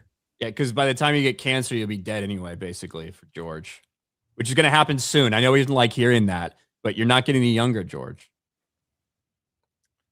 That apparently just broke him when that autistic girl asked that question. Oh, nobody wants to fucking hear that. I don't need to fucking hear that. What a fucking pussy. This dude like writes about fucking rape and shoving dick down women's throats and people getting fucking murdered and cut in half and like the worst shit in the world. And somebody tells this fat 75-year-old lazy piece of shit, hey, you know, you're not going to be around forever. You're going to die at some point. He's like, oh, I don't need to hear that. That scares me. I need to write about more eunuchs and their dicks being chopped off. It's also funny because it's almost like a threat every time anyone says anything to him. He's like, I'm going to take even longer to make them now. You're like, fucking hell. Anti-Zero Space for $10. Hamdinger had it. Lord DeMayo shall spread his meat across the land. He shall make a business where a long salty meat shall be given with 2 eggs. Taste the sauce of a sandwich. Zero Space having a good time, man. Supposedly episode 4 Friday the 6th because of the Super Bowl, Mad Dog. Yes. So we will be reviewing it right after Friday Night Tights. Double duty that night. We can do it. I like his perseverance. Doug will fail forward for the right reason. Yeah. If he fails at all.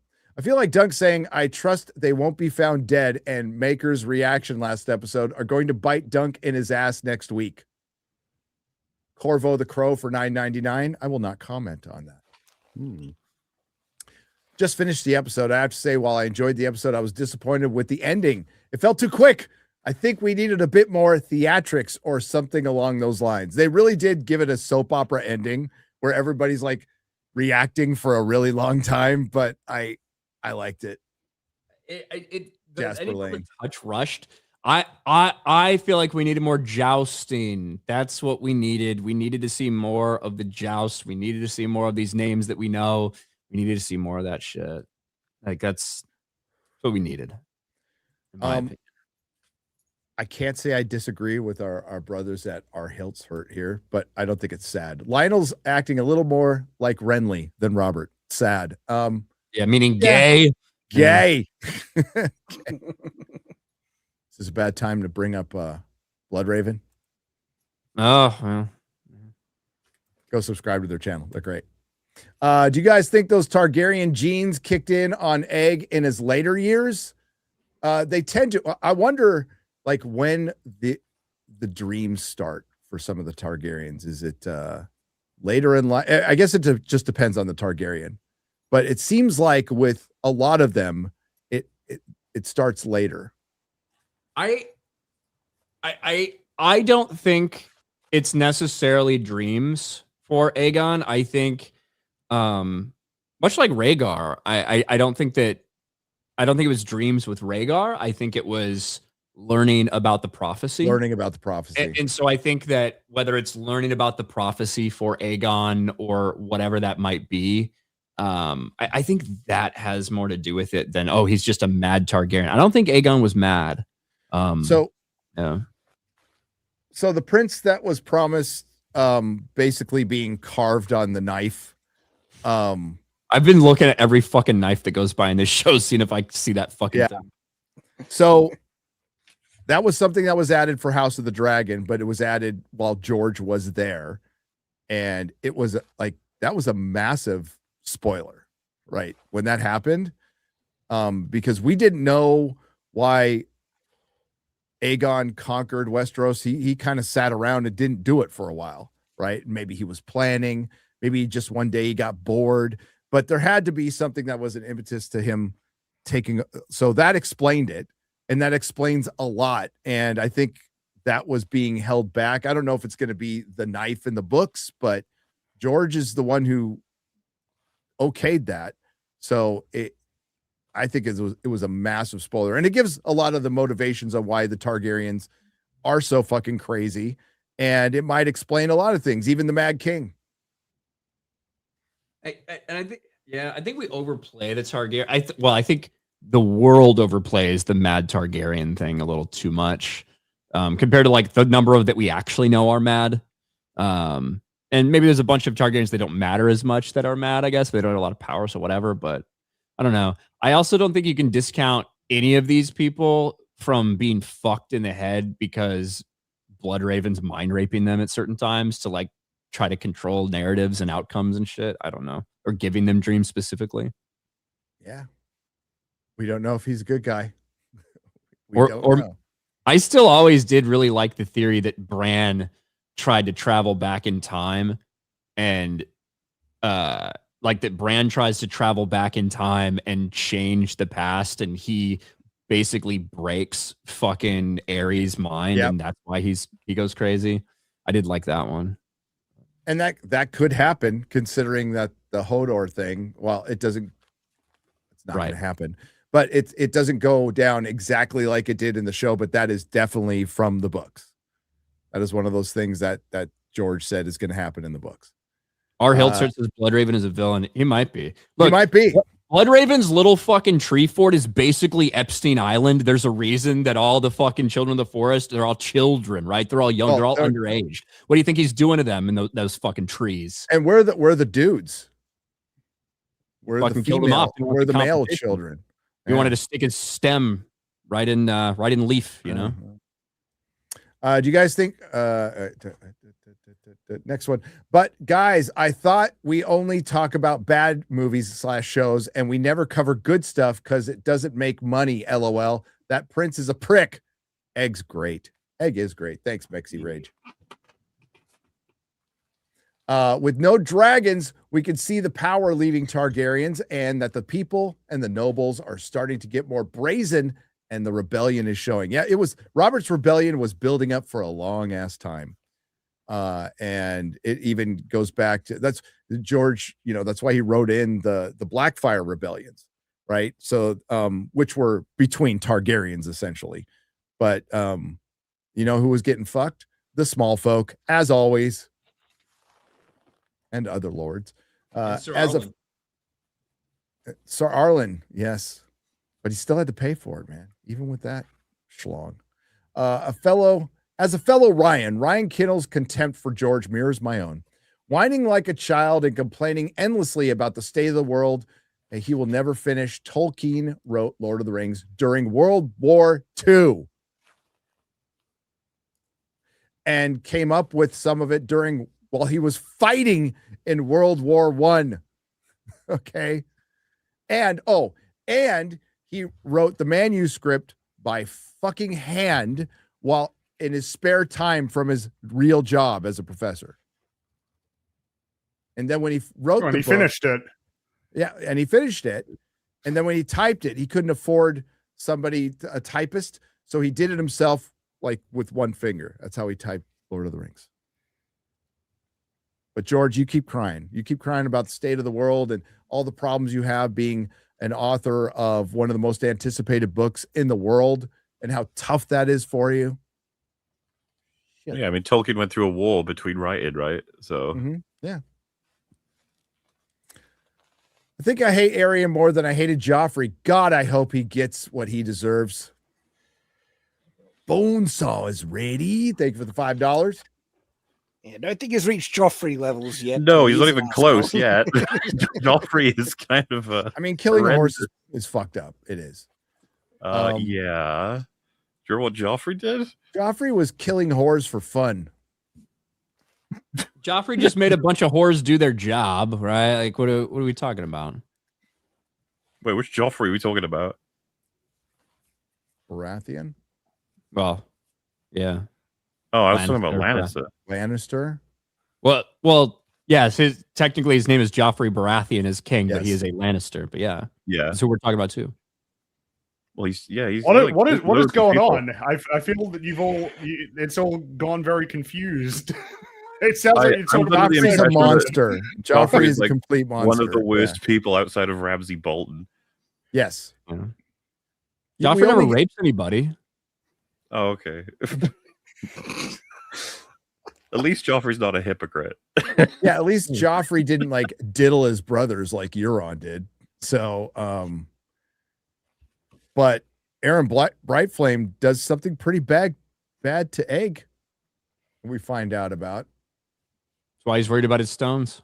Yeah. Ryan looks wasted. Just saying, says Rabbit. I'm cold. Oh, I'm cold. I appreciate all the super chats, Rabbit One, but I showed up to the stream. I'm good. I think the analysis has been okay. I don't know. Rob Stark would have been the best king of Westeros. He was good blend of values and strength. We didn't get to see a lot. I get what you're saying, but his major failure is kind of evidence that he might not have been. Yeah, good military tactician. Good military tactician, but When he stood up for himself at times that mattered, so he's got aspects for sure. but also a teenage boy when it came to girls. Which Impulsive, you might even say. yeah, Rye bread. Again, every fucking character is so fucking is flawed in some way, and he did a thing he shouldn't have, but because of Ned's damn honor, he couldn't just leave her pregnant, couldn't just sire a bastard, had to marry her, and that completely screws up his alliance. It completely screws up his fucking plans, and it gets him fucking killed. Gets a moon's because tea. of his honor, because he's honorable. Yeah. Our Hilts Hurt said, "Wipe your mouth, Ryan." After that glazing of Ned. Hey, I said that Ned wasted his last breath on Earth for his stupid fucking family, for Sansa. Who gives a fuck about Sansa?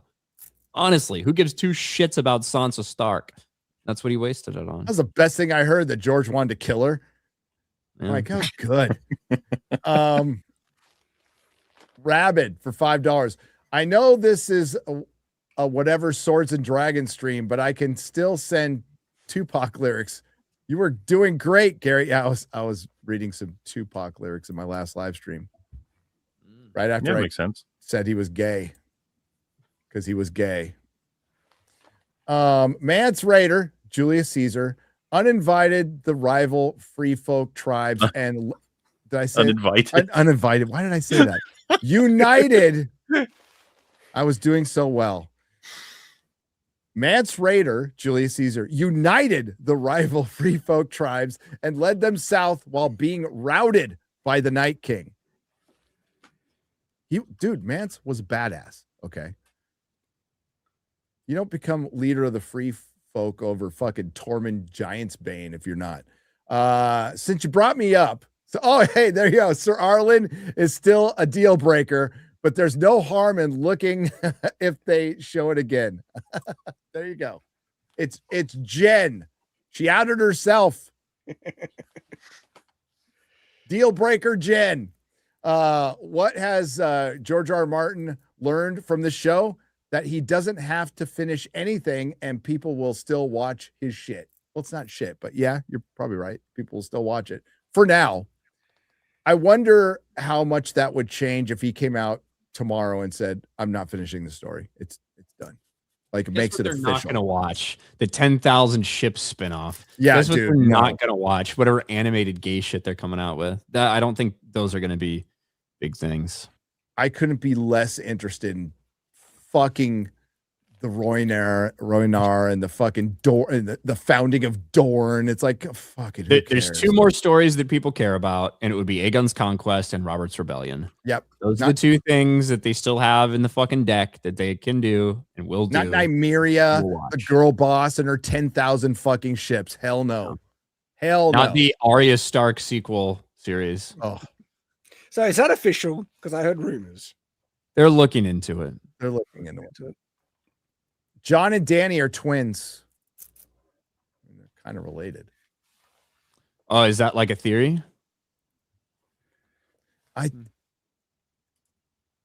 Maybe. I mean, the Danny theories are crazy. Like she's not even a Targaryen. No, she's an alien. Yeah. I like the Tyrion is a secret Targaryen theory. Yep. I think there's some potential there. His obsession with dragons, his eyes, the fact that he's all twisted and fucked up like so many Targaryens are, the fact that Aerys definitely fucked Tywin's wife. Yeah. Oh, for sure. And he doesn't have grayscale. Although Targaryens get grayscale. D&D killed the BS off that way because of a different Barristan Selmy? Barristan Selmy, because the difference with the actor, a difficult actor, maybe. I look, my interpretation has always been that the only differences arose when he found out the way he died. That's what I thought, yeah. Because he was a fan of the books. He actually read them. Yeah. Yeah, that was the first time we heard about that, yeah. And he was like super into Barristan as a character, so he wanted to do him justice. He was great too. The guy was he's fucking perfect great. casting. Yep. But Dan and Dave were, dude. They were checked out. They were checked out. They wanted to go do Star Wars and do other things, and they saw Game of Thrones as obligatory, and they thought they were just the fucking kings of Hollywood, and they thought the job offers were going to float, and they were. The job offers were coming in, and then season 8 came out, and Netflix was stuck with them. Duff is looking to repeat history, yeah. That is going to be a very similar path. Like 3 Body Problem, when's that coming out again? This year. I don't know. Is it? Would you have this year? I think. I would say like the first season was successful, but was it like a cultural phenomenon? I think it's got season 2 and 3 locked in, right? But that's it. Which I don't know if that. I guess it's like a kind of success in its own way. So good for them, I suppose. I think HBO should have fucking fired him and gotten new showrunners. And it was the biggest show ever. Yeah, it was so dumb. We're gonna go with what got us here. That always helps in sports. I like that Duck wants to be angry, but reflects and ends up helping Egg with his skills. First time my wife was genuinely happy with any of the shows. A+. This is D Sports. Hail, brother. Hey, to D Sports' wife, don't mention that you love the dong scene. That's why you're really happy with the show. Yep. So, might want to keep that to yourself. Dirt is King for $10 says gold dragons, silver stags, copper groats, stars, and pennies are the coins of the realm. The Song of Ice and Fire role-playing game book that George worked on pre-season 1 Game of Thrones. I remember that. Welcome, Ryan Bailey. He's a new member. Hail, Starfleet Academy. Let's go. Ryan is right. We need more jousting. We do.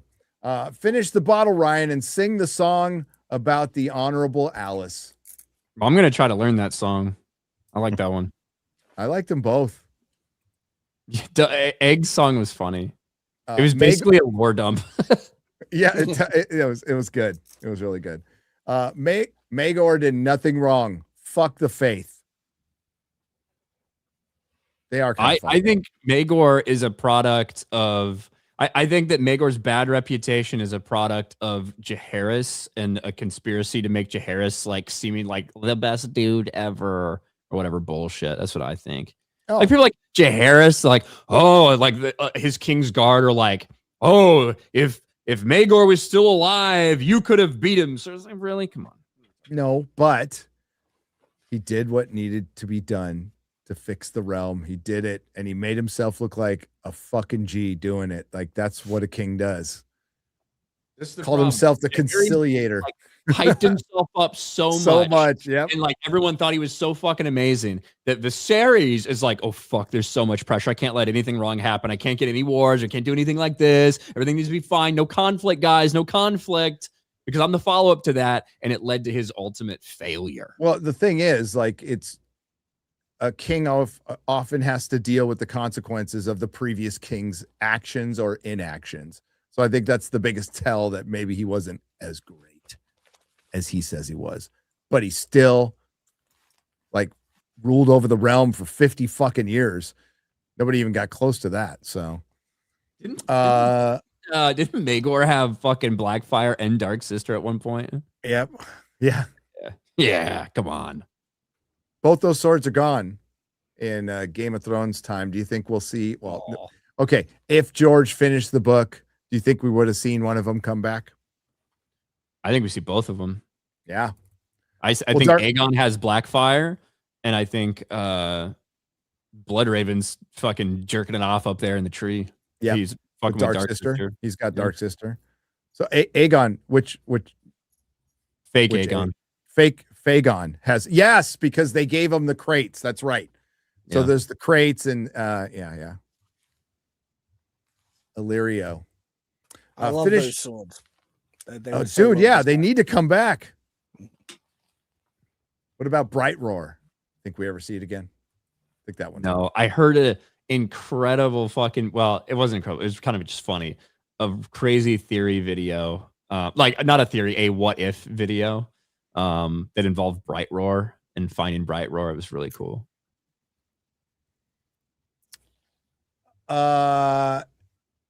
Damn Imperial for 10 Australian dollars says, I need the Blackfire Rebellions.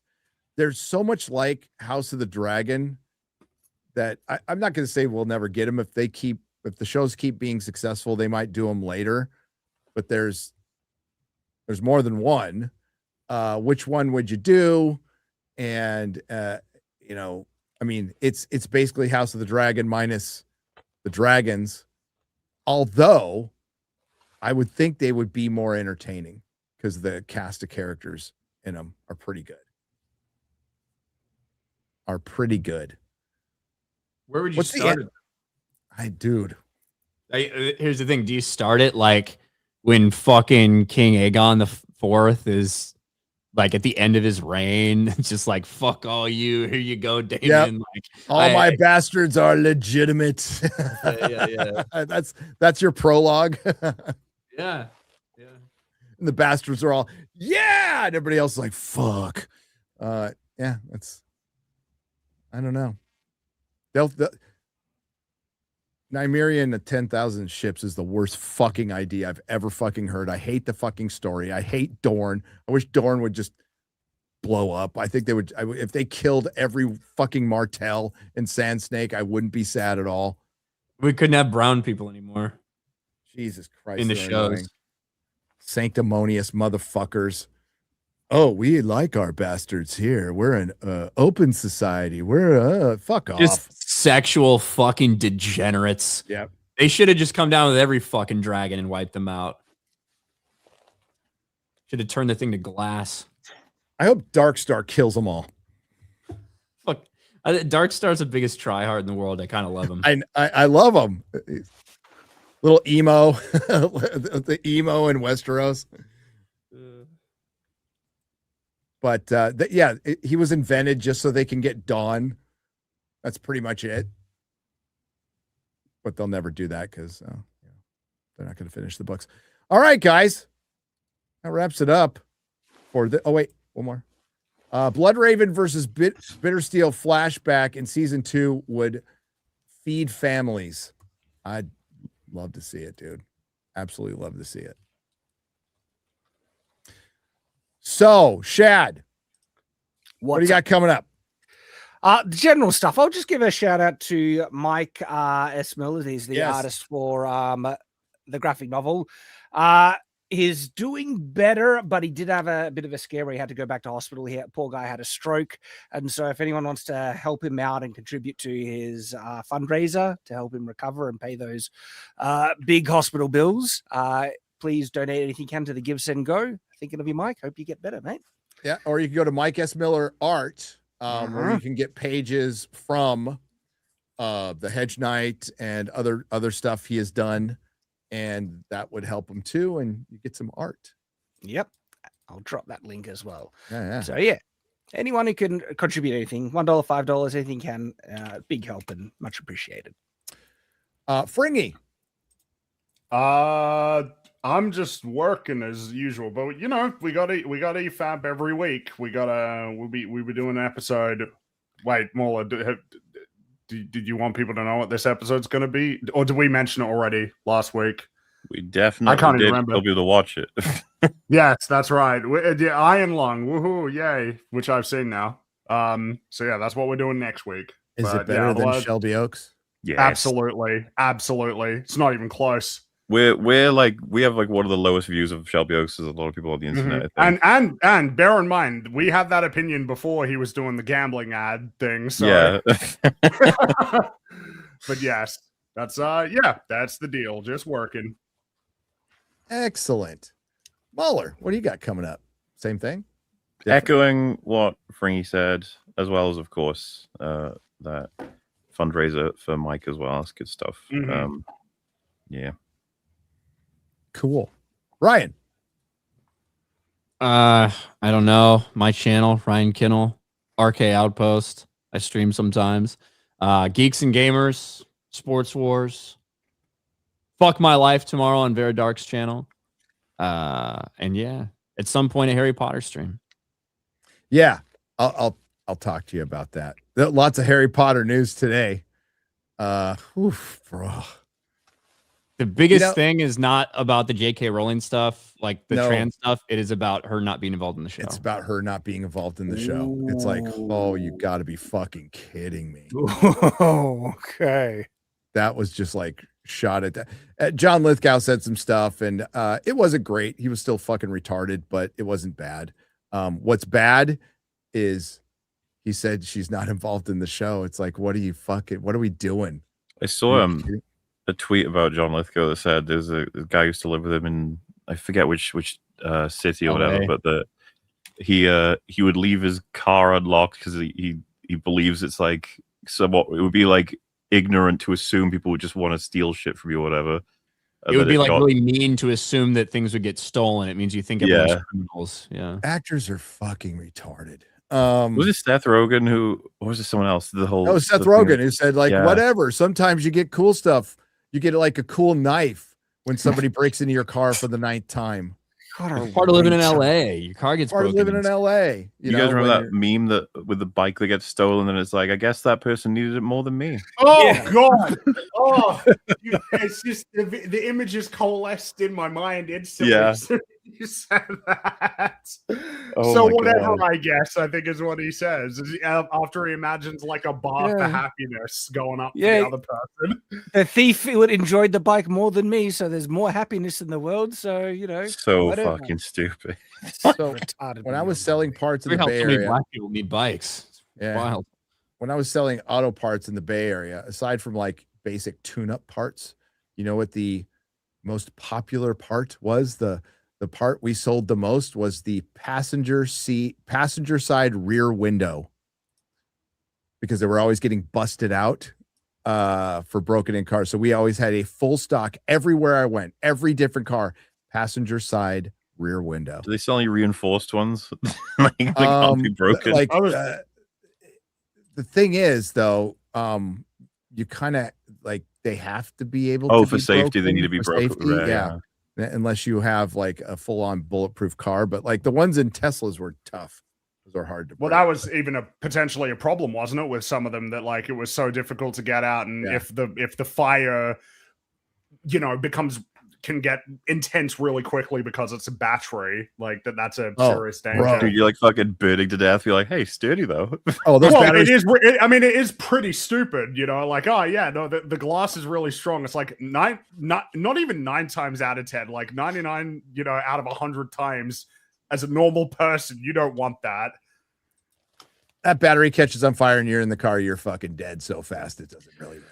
Yeah, no, it's terrifying. Like how fast those fires. There was an accident in Santa Clara where they used 2 foam trucks to put out the Tesla battery. They put it at the junkyard. 10 hours later, it reignited and caught the junkyard on fire. Man. Jeez. Yeah.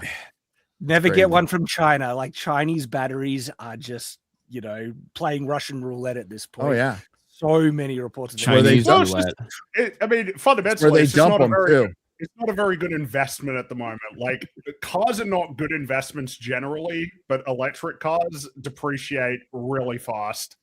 So unless you have a lot of money, They're also kind of gay. Yeah, they are. It's not Other really downside. good when it's cold out too. I hate it when they jump scare me. Like I'm walking across the street and then a car goes by because it's so fucking quiet. And I'm like, that. I thought it would make a sound as it went past. It's Well, not a they have jump them scare, make noise uh, now, so you can hear them coming. Some of them What, don't. like They're just like, artificially make like an engine sound to let you know that they're there. Yeah, never buy a brand new car. That is the dumbest thing you can possibly do. The dumbest thing you could possibly do. Seriously. Luckily, I don't have a ton of money, so it'll never be an option. So it's easy. I have the same fucking car. I've had the same car for 11 years now. Well, that's not Great. that unusual. Like that's normal, isn't it? Sure. Well, maybe it isn't as normal as I think it is. Maybe people trade out cars way quicker And than I thought. Bought it with 75,000 miles on it. Love my I've got my, Brie Larson sold me the Nissan, and I'll have that thing till it dies. There you So, go. yeah. Way to go. It's way to go. Okay. I've got Nerdrotic Nooner will be at night tomorrow because we have a video coming out tomorrow. Starfleet Academy, episode 4. Tons of fun. Talk about polyamorous Klingons, man. Woo. Good stuff.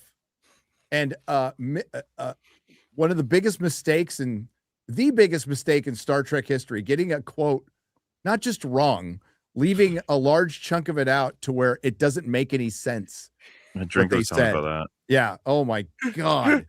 I was asking him, like, how does that happen? Like, how do they copy what got gobbled along the way? Like, who did what mistake? That's a mistake that gets by dozens of people, like highly paid union workers, all missed that or left it in because they didn't want to bother fixing it. Either way, it's inexcusable. But it's funny. It's really damn funny that Kurtzman Trek just keeps doing this and they keep getting jobs. How did somebody? I see somebody said my 2014 Nissan has 30,000 miles on it. Bro, I have a 2020 Nissan and it has 97,000 miles on it. How the fuck do people never drive? Well, it depends on where you live. Like, Yeah. I mean, when I I was work living, from fucking home. It's not like I'm even commuting to work. I No. got 97,000 miles on that shit. you drive home, go see dad, Do you? Or, no, you've been forced to go on a lot of trips to meetups. Fair, yeah. Yeah. No, I when I lived in San Francisco, it was like drove maybe a couple miles a day on average, if that, because shit wasn't that far. Plus, it was a pain in the ass to get everywhere, so I just leave the house. Shout out to Shad, starting his awesome new channel. It's not going to be for everyone, but I appreciate it, mate. What's Is it about Mormonism? Yeah, it's about Mormon is doctrine. it called? The LDS doctrine. Golden Plates or whatever? It's called the Are Latter you Day. gonna show us your underwear, Shad? No, but I talk very openly and about all the stuff, all the doctrine, all the stuff, and there's only a couple of videos on there. But it's something I want to do, and I'm enjoying it, and so it's just an outlet for me. If it All right. prevents me from seeing novella-length tweets from you about religion, and I'm all for it, Chad. might. New channel. I'm wondering how I've already pissed off enough people on Twitter, so how about I move it to its own thing? Every That's time the I real see one battle after another. Every time I see one of those, I go.